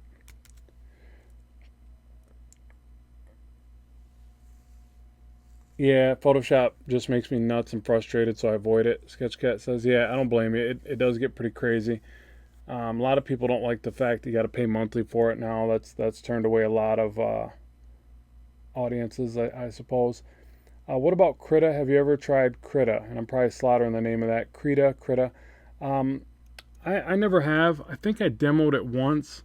And the only problem I have with certain programs, and that's open source, right? Isn't Krita open source, I believe? Um, yeah, and the only problem I have with some of those is if there's a few choice features right in the beginning that that don't gel right with the way that I create, then I dump it and move on. And I'm trying to think of the one that did that last, and there's workarounds to every program and what they do, and so it's probably not entirely a good practice when I say that, but I guess the reason is because I already use a multitude of programs, and I have some that do almost everything extremely well in one sense or another. So I don't waste a lot of time with a particular program that just doesn't do what I'm after. Or like one that bothers me is if you use one of them and they don't rotate. All of them now rotate. One of my big things, like, and what I mean by rotate, if you hold R, you can rotate the screen. And that's real important for the way that I draw. I'm left-handed. I don't know if that matters, but I have to pull lines in a certain direction sometimes. And if I don't have that ability to turn my screen, it totally hurts my productivity. So some of these programs didn't adopt that. Photoshop was one of them. Didn't adopt that forever, and it bothered the crap out of me. I'm like, man, why don't they rotate the screen? Why can't you do that? Why can't I color this lighter? So there's a few of them that I've tried, and they don't have that, and I'm just like, well, I'm not using it. That's one feature that I kind of have to have. Let's see. Juan is saying, and good to have you, Juan. Juan is saying, line work is easier on Krita, but I'm very used to Photoshop, so it's hard to choose. Yeah. And I got to try Krita. Is Krita the one where you can make the screen any size? It's got like an endless screen. Which one's that? Jordan said, I don't like how Illustrator and Photoshop don't have a package deal, so I have to pay a ton more just to use Illustrator every year. Yeah, it seems like they would offer where you could just have the one, if nothing else. I don't really quite understand what that's all about, but let me do this. Command-Shift-I. Get a light source up here.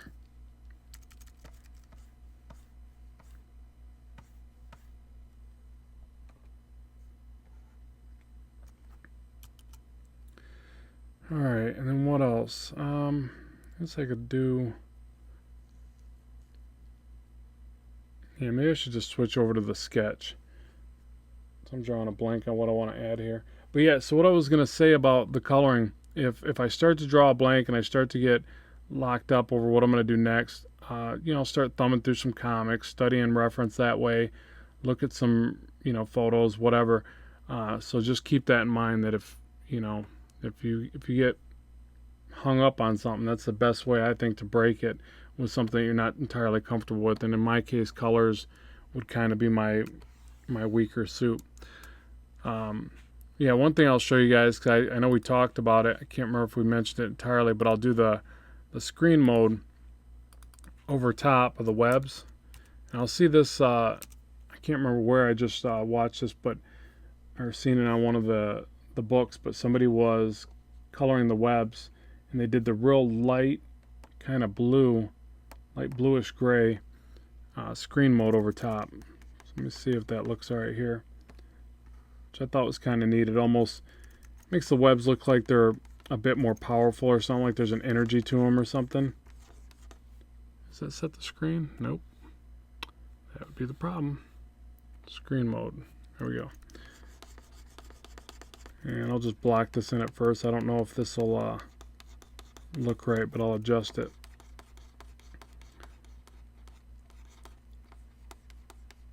And you know, keep it in mind that if you do the separation of line work like I should have here, then, or worked over a transparent background so the line work was something I could select, I could just use the lasso marquee, select the webs here, and move right past it. But since I didn't do that at the beginning, it's costing me a little bit of time on things like this.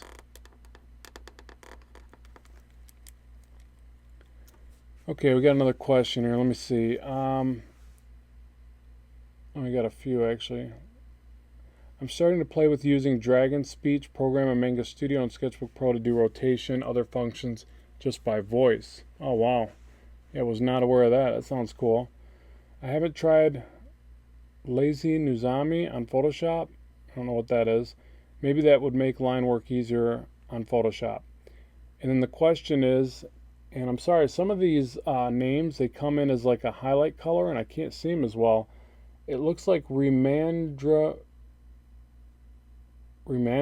Sorry, I'm slaughtering that, but it came in as like a bright green. I can't really see it.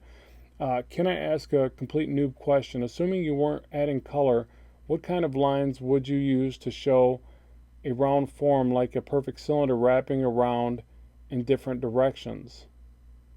What kind of lines would you show to show a round form like a perfect cylinder wrapping around in different directions? You're going to have to ask that another way. I'm not quite understanding what you want me to show you. So are you asking me how I would add shading to the cylinder to make it look rounded? Is that, forgive me if I'm misunderstanding that, but that's what I'm getting from that. I'll just fill this all in. No, actually I'm not. That middle part needs to be the color of the building. Yeah, so if you can just ask that another way so I can make sure I'm on the same page with you. I'm thinking you want me to say how would I do the cross hatching or the shading, the rendering lines to show you how something would round around a cylinder.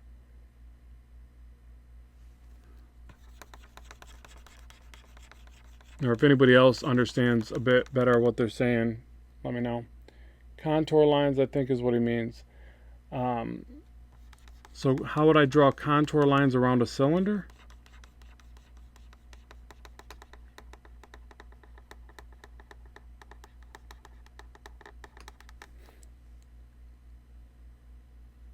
Yeah, looking at Lazy Nuzumi, whatever that is, I'll definitely check into that. Sounds interesting anyways. No, I can't say it. But at any rate, this is at screen mode until they ask that question again, because I didn't quite understand that. But if you notice, it's just coloring that line work, and then I'll tone it back. It's probably a little too strong where it's washing out the detail or whatever, so you can't really make out what it is as well. But this is kind of a neat effect for powers, for energy blasts, you know, whatever. You could use this to color the line work and provide another level of kind of depth to it.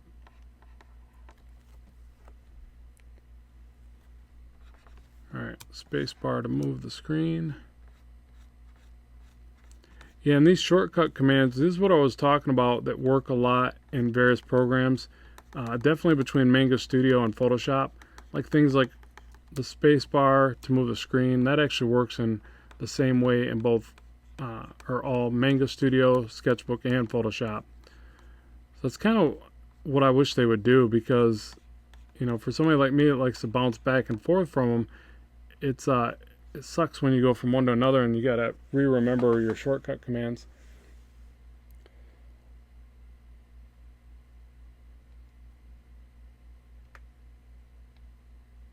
Okay, so Origami Octopus, love the name. I'm a simple man. I see Spiderman, I click to watch, but my question is, who are you and what are your connections with Spider-Man and Marvel in general? Are you just a fan like most of us? So yeah, so good question. Who am I? What am I all about? Am I Spider-Man? No, I basically am just a fan, just like you. And this is fan art, but it's also me doing tutorial-based information. So, if you look into that, essentially the way that it works is, I'm not getting paid to draw Spider-Man. I wish I was. But I can teach you anything about drawing Spider-Man that I want to. That's how, our freedom of teaching, freedom of speech. I'm not going to get into all that. A better man would have to explain that. But I'm doing it more in a tutorial sense. So I'm teaching you how to create this type of work. So it's not so much, yeah, I wish I drew Spider-Man. I wish I drew for Marvel. But I don't, if that's what you're asking. I'm just a guy that likes to draw Spider-Man and teach people how to do the things that I do. Okay, so essentially this right here is just that screen mode over top. And you can see if I drop back the opacity just a little bit, it's a bit better. It reads better, so you can still see the webbing.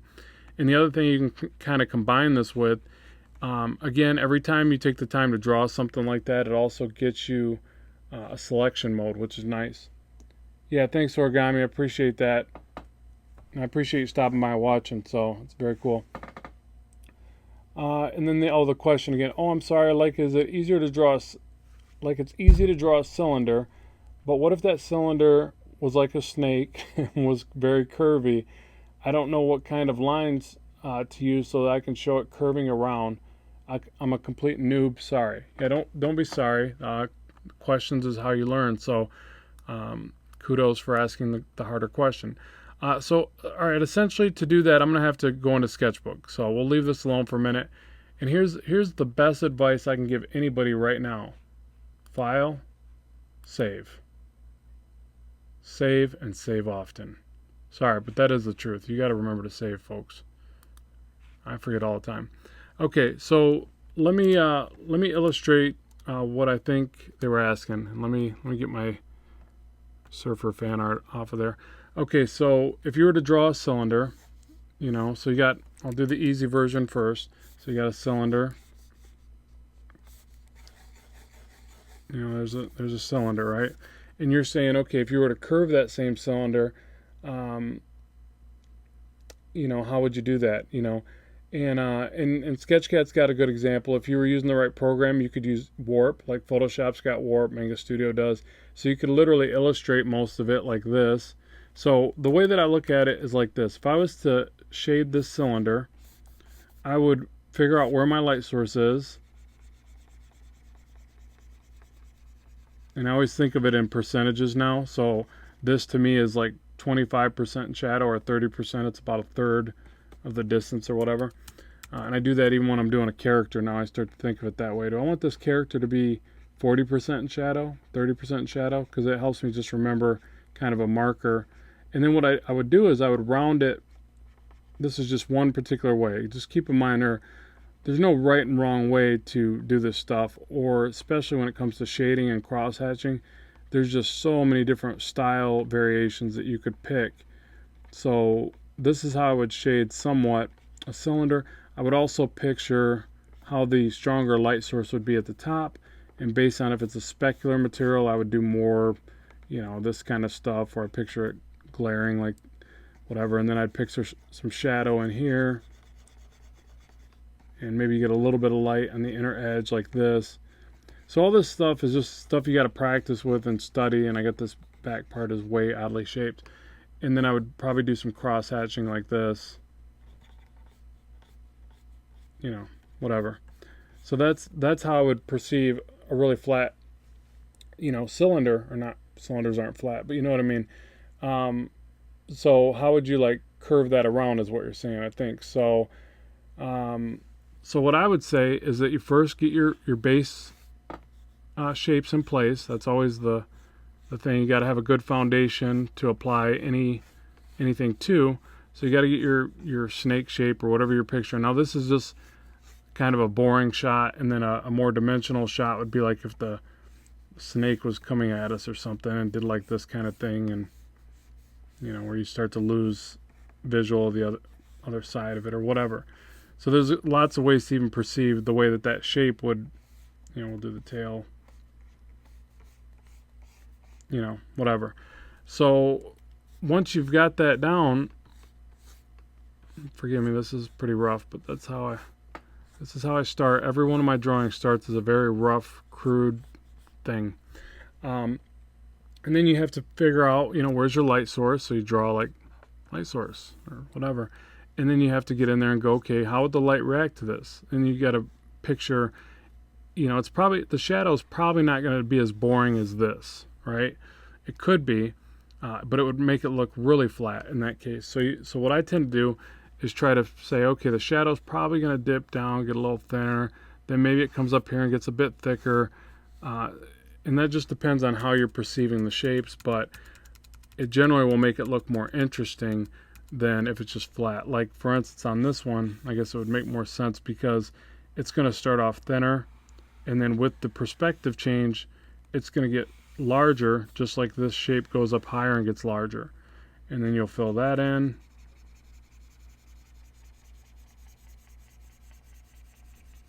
Something like that. And then you have to perceive there'd be a little bit of shadow right there probably. The shadow's going to come up here and around this way. So it's just really playing around with it. And just keep in mind that if you get it right as far as the overall beginning shape, like you get your initial shape the way that you want, just keep adding a little bit, real soft, draw lightly at first and then refine it, and draw it again, refine it, and just keep repeating that process.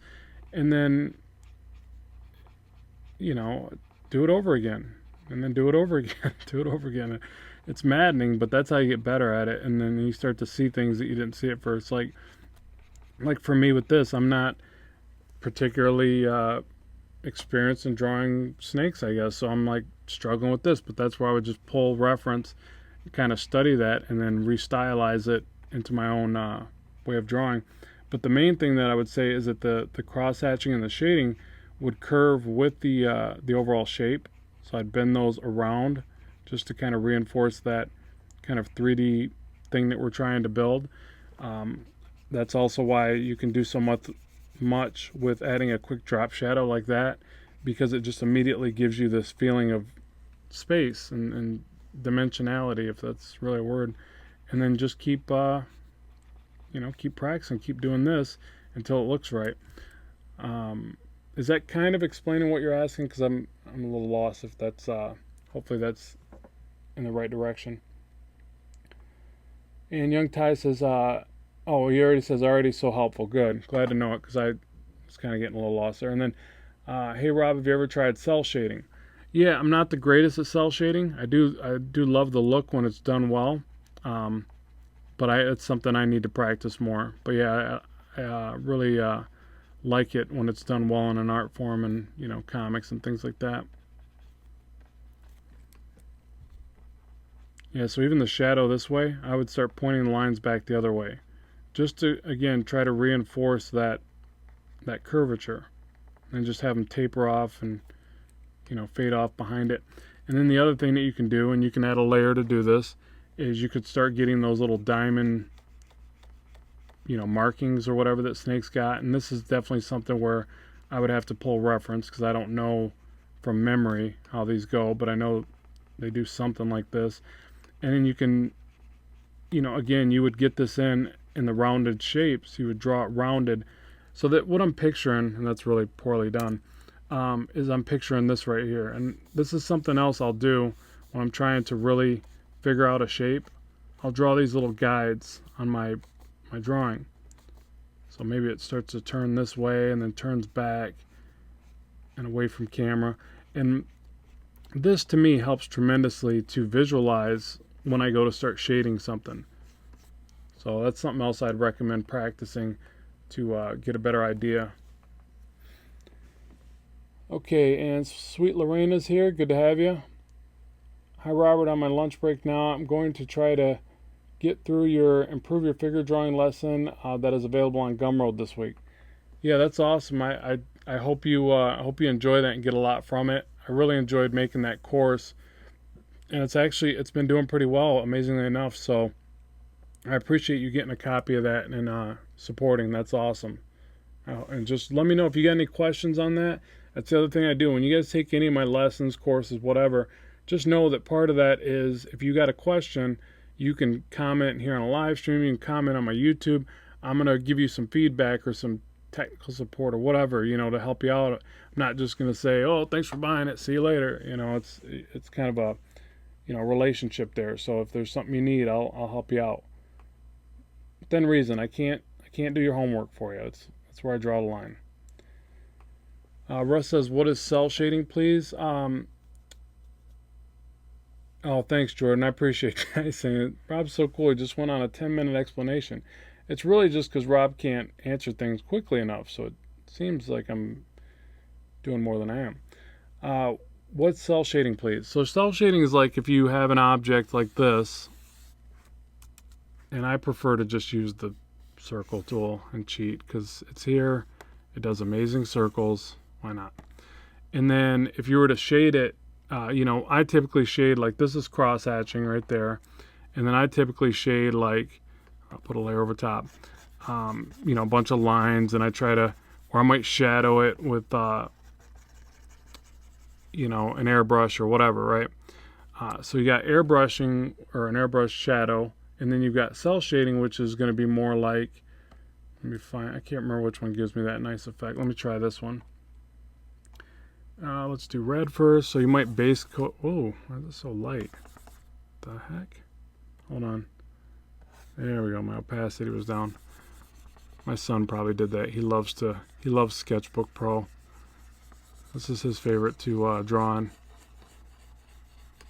Or I should say color. He just picks these big color brushes and starts painting. That's pretty funny. So you would base color it. Let me drop that behind the line work. It's going to look like I color really poorly. And then you'd pick a darker version of that color, a lot of transparency. You go like this. So cell shading is where you can really make out the transitions of the color. And it's typically used for animation. But it's used in a lot of stuff. Comics will be cell shaded. Animation, I think, is where it become more popular, even dubbed as cell shading. And there's even effects in 3D where you can make cell shading effects. So it's kind of like this. Oh, whoa, that last one was too much. But where you can make out the transitions. So that's really poor cell shading, but that's an example of it.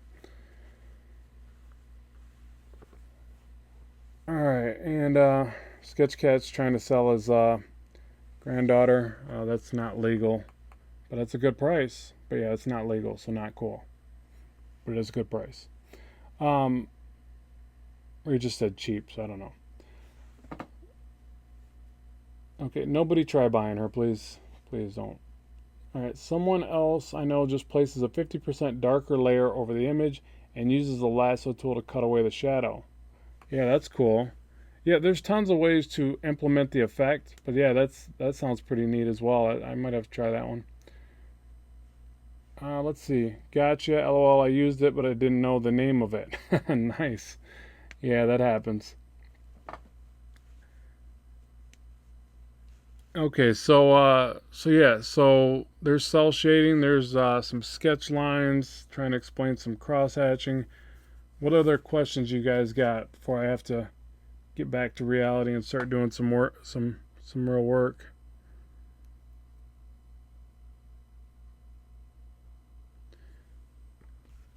I could probably do another 15 minutes or so. Anybody? I'm going to go back to my Silver Surfer drawing if you guys don't have any more questions.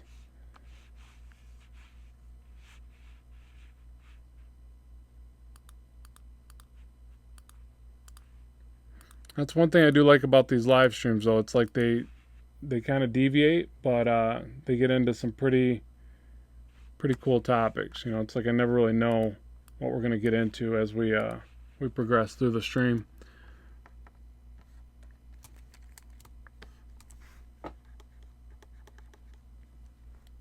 Yeah, Surfer? All right, cool.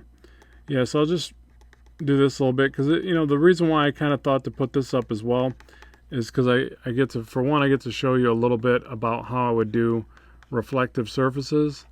That's always why I like drawing the surfer. He's like one of my childhood favorites anyways. And then also, so you get to do this little bit of cross hatching in with the reflectivity, which is fun. And then I figured too, if I do a couple programs, I can show you guys why I essentially use them the way that I do. Like this one is just, to me, I can do the best lines, probably the cleanest lines. I got some red in my brush there. I can't really quite get these tight lines in any other program and come close, but there's just a slight noticeable difference where I can get a little bit more clarity in the line work with Sketchbook.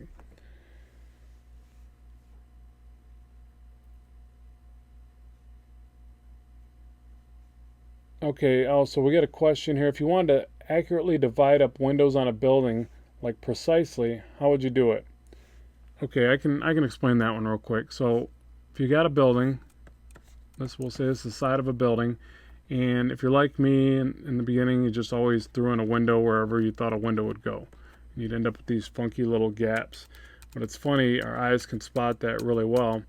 So the best way to do it is you crisscross, find center, and you repeat that process as many times as you need to place all your windows. So crisscross, find center, crisscross, find center, and you can literally just keep going to infinity. If your building needs infinity windows, that many windows, then that's how many times you do it. And that's how you just keep finding center. And that's where you put your little windows. And boom, they're perfectly spaced. Now the other one, and this one's a little more complex, and I'll probably mess this up, so bear with me, is you do center like this, and this is where I mess up. You do a triangle to center from the corners of each side like this. So you got this and this is what you're trying to find by the center, and it's where they cross this one, not this one here. So if you were to draw a line now and then test it, which I always have to do because I always feel like I get it wrong, then 1, 2, 3, that's your center. And it's less than perfect because I didn't use a ruler, but that's how you would find halves and thirds. And pretty much with that, that's all you really need to know as far as finding placement. And keep in mind that works in perspective as well. So that same rule will work in perspective. So that's the short answer to that. He should change his name to Chrome Surfer. Yeah, for sure. Let's see. Nifty Rose saying, Rob, you missed a newcomer. Sweet Lorena. Hi, Robert. I'm on my lunch break now. No, I responded back to that. I talked to her. Yeah, she took the course on how to improve your figure drawing. I thanked her for that. Thanks for pointing that out, though. Okay, so now let's do a little bit more of this chromey effect before I have to call it quits and get back to reality. And also remember, you guys, that contest, start trying that, share some stuff, and make sure I get a link to it, tweet it to me or something, and then I'll enter you into the contest to win a piece of art. And then also ideas for future live streams. Make sure to comment either on the chats windows. I don't know how it works with this, if you can comment even after we get off the live stream, but if not, just remember to head over to my YouTube channel and comment on a video there. Say that we talked on a live stream or whatever, and I'll be sure to address whatever ideas you got. Because I want to keep these things growing and keep some new, fresh ideas coming in. Juan says, you just taught me something new. Thanks. I didn't know about the 1/3 geometry. Yeah, so that was something I picked up off a YouTube video, and I was amazed. I mean, I wish I could remember whose it was. I would link to them or share that. It was kind of one of those quick ones where I jumped in, saw it, and jumped out. But yeah, amazing technique and really helpful for doing your architecture and things. It actually works in a lot of regards, not just architecture. Yeah, so Sweet Lorena says contest. Yeah, so we're doing a contest where you're entered into a contest where if you share something of mine, a link or a video or whatever, and make sure that I get a, either a screen grab of it or just tweet it and let me see the, just some way where you can link me to it so I get notified. I'll take your name and enter it into a contest for an art giveaway, essentially where I create a piece of fan art for you. It could be your character, it could be my character, it could be somebody else's character. I really don't care. You tell me to draw whatever, your pet poodle, I don't care. But to enter into that art contest, I'm basically trying to grow the YouTube audience or all of this really, but mainly the YouTube thing. It seems to be where I've had the most success in promoting my work. And at the same time, give something back to everybody for participating. So hopefully it's one of those win-wins where we both kind of, get something cool out of the deal, or, and I'll do more contests and think of better ideas and do first, second, third prize. But I wanted to at least start a contest and see how it went, see if it's even something that I can do effectively for everybody. Make sure that people like it. And if they do, then, we'll progress and do others and, try other things. Are commissions something that you do? Jordan says, yeah, I do occasionally. I do occasionally do commissions. I don't do a lot of them. It's mainly if my schedule's permitting. But I do occasionally take them on, and I'll draw something for somebody, whether it be original art or digital, and send it over. I don't do a lot. Like you see guys that they make like a good amount of their income that way or something, and I don't know why. I don't know if it's not something I'm promoted well or whatever. I would if I got more of it, but I do a couple a year, probably just a few a year. But then there's other times I get really busy with the other stuff I'm doing, like the, YouTubing, live streaming, all that. And so there's going to be things where I'm going to have to try to figure out a way to, kill two birds with one stone.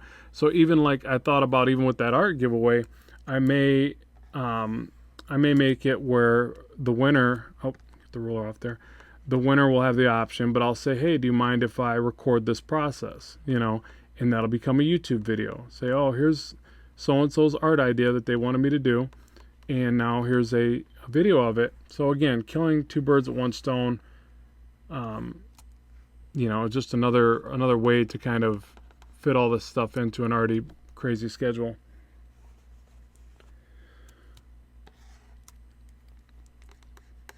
And let me know if you guys have any questions about what I'm doing. Essentially, all I'm doing is each area I'm kind of looking at, like, all right, he's got power coming off the back, and I'm probably not shading this entirely right, but I'll explain kind of the arm right here, how I would think to do it. So the power's, yes, thanks, Sweet Lorena, I appreciate that. So the power is coming off the back of his arm, and I'll add another layer just because if I ever try something, I don't know if it's going to work, I'll throw a layer in there. So I would picture that there's going to be a shadow off the bulk of this muscle, like this. And generally, wherever the glare is, there's usually a pretty hard shadow right off the really focused light source. So that works especially on reflective. So I'll do like these, little swirly lines right here.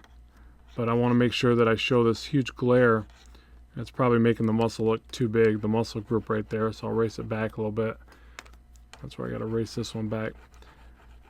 So, in relationship, it's like getting the effect right, but then also not making the muscle groups or areas or whatever look extremely big in the process. So I have to punch down that light source a little bit. I'm kind of picturing that the light's hitting here. You get some of these, glare effects that are kind of rotating around. And then you get some regular light source. And a lot of people will illustrate it like this. So they'll do the cross hatching and then have it blend out so it looks like it's rounding around the surface. And then generally there'll be another maybe glare on this side. At least that's the way I see it. And this looks horrible for some reason, so I'll probably merge that down, soft erase it back, and try it again. But that's at least my thought process. And then I kind of repeat that effect around the character, But then I also try to think about where the drop shadow is going to go from, like, so from his arm here, I would picture there's some kind of shadow against here, but I also picture there'd be a bit of a light right there. So that's why I put this line here instead of going all the way around, and I probably shade it like this or something, you know. And again, I don't know if that's right or perfect or anything like that, but that's just kind of how I see it, and I keep trying to mix it up. So I'll drop shadow under the bicep. I don't go like this and trace the bicep all the time because it can look weird, even though right there it might require it, because there's going to be a pretty heavy shadow on this side anyways because of all this light. But then we got to remember too, there's going to be some light off his hand down here. It's going to have some swirly power stuff going on. Yeah, good idea, Sketchcat. I like what he just said.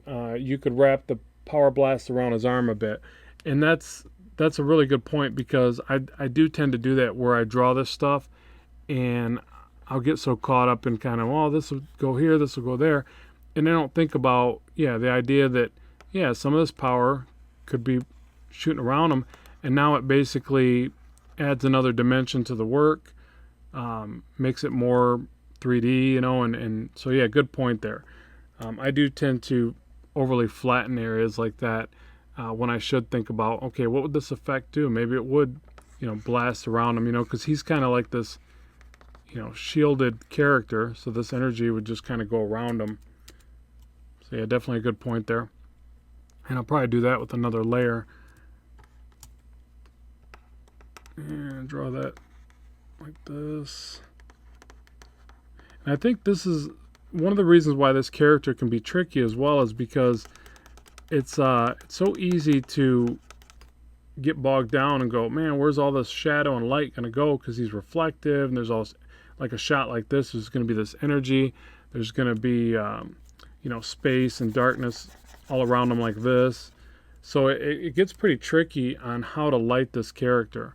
But, you know, it's one of the reasons I like doing a rendition of Silver Surfer. I probably draw this character every year at least once, if not more than that, just because it's a great, you know, piece to learn from, I think, or a great character to learn from. I just drew some funky power there.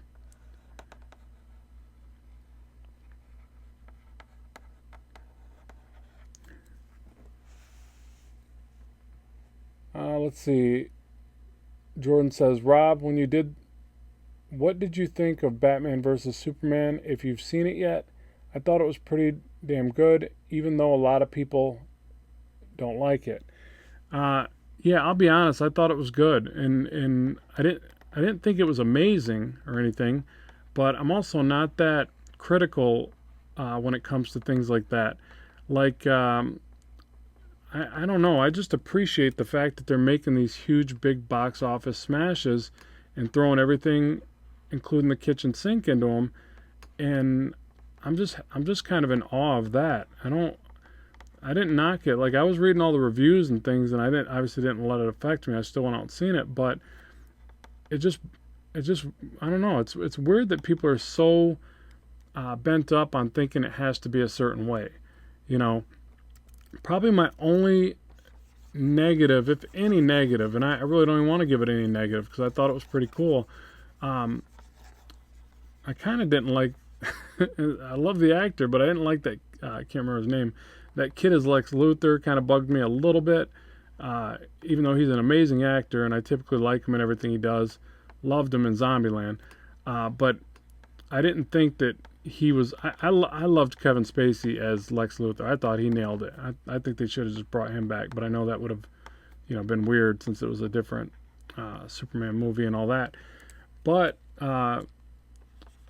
and probably my only other hiccup would be that they seem to really want to cast Superman in this darker light, to stay with the times kind of thing. And I don't like that. I honestly don't. I think that Superman should be this good guy that remains good through the dark times. If anybody should remain to be that beacon of light kind of thing, it should be Superman. Superman, for Pete's sakes. But whatever, I get that, we're in a different time and the good guy uh, Boy Scout good guy isn't the cool thing anymore, so they can't sell as many toys or lunchbox. I don't know, but so they change it, So I guess I kind of understand that, but overall, I'm still entirely impressed with all the characters. I don't think, everybody was making fun of that whole Martha thing, and I guess it was a little cheesy, but I didn't care. I didn't think it ruined the movie or nothing like that. I was still ultimately just impressed with the effects and just everything in general, what it took to probably make that movie.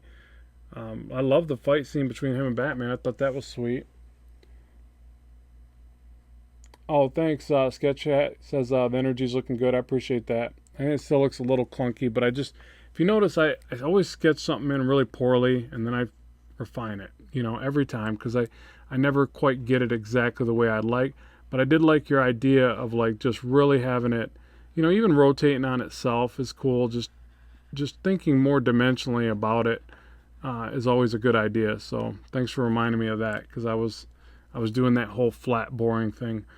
Because I guess part of it is I'm like, well, somebody, me or whatever, will just color it and make it look cool. But you really can't think that way. You got to try to make it look as cool and dimensional as possible, just with the line work as you possibly can.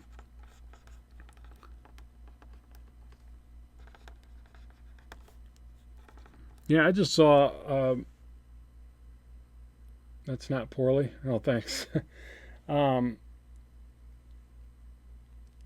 yeah, they should do a semi-dark, semi-Boy Scout Superman. Yeah, that'd be funny. We all got our good days and our bad days, right? But I think that what they need to do is just I don't know, like do more variations. Like, all right, for instance, I watched a review earlier, trailer, and it was Guardian, something like that. And so I watched this trailer, and I didn't read the reviews yet, and I thought it was a really impressive trailer. I was like, man, this looks cool. It was even dubbed funny, like it must have been the Russian version or something. So I ignored that, because that could be distracting, trying to look at the fact that their mouths were moving differently or something. Um, and I don't know what that was, but anyways, I watched the trailer and I liked it. I thought it looked pretty cool. It looked really impressive visually. And I get down to the reviews, and there was just like all these horrible, horrible comments on it, and I don't get that. Oh, did it just freeze? Yep, same here. Oh no, come on. Yeah, I gotta figure out what's going on there. I think you went offline. No, I didn't. Let me type in here, folks. All right, so I guess I'll be closing this mid-sentence. The stream just froze. I don't know if that's Twitch or me or what that. Apparently Twitch just twitched, and now I'm kicked off there. Okay, refresh already, still offline. So let me message these guys. Sorry for the problem.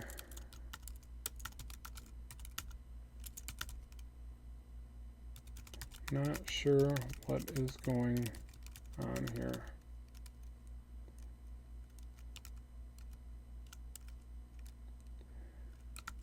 And we will have to pick this up another time. So I can't type very fast.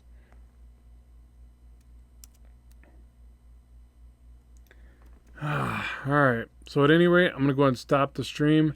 Thanks everybody for watching and tuning in, even though you can't hear me right now, but this will later be uploaded, so I'll just do it for you guys. I would finish the sketch here, but I probably do need to cut it short anyways. So I would just keep rendering this artwork and adding shadows. You'll see it. I'll probably finish it and upload it to one of my various sites. Keep in mind that you can follow me on Gumroad, support me on Patreon if you like the work that I do here. Always taking requests, so get those in. And thanks very much for watching. Keep drawing, keep having fun, and I will talk to you soon.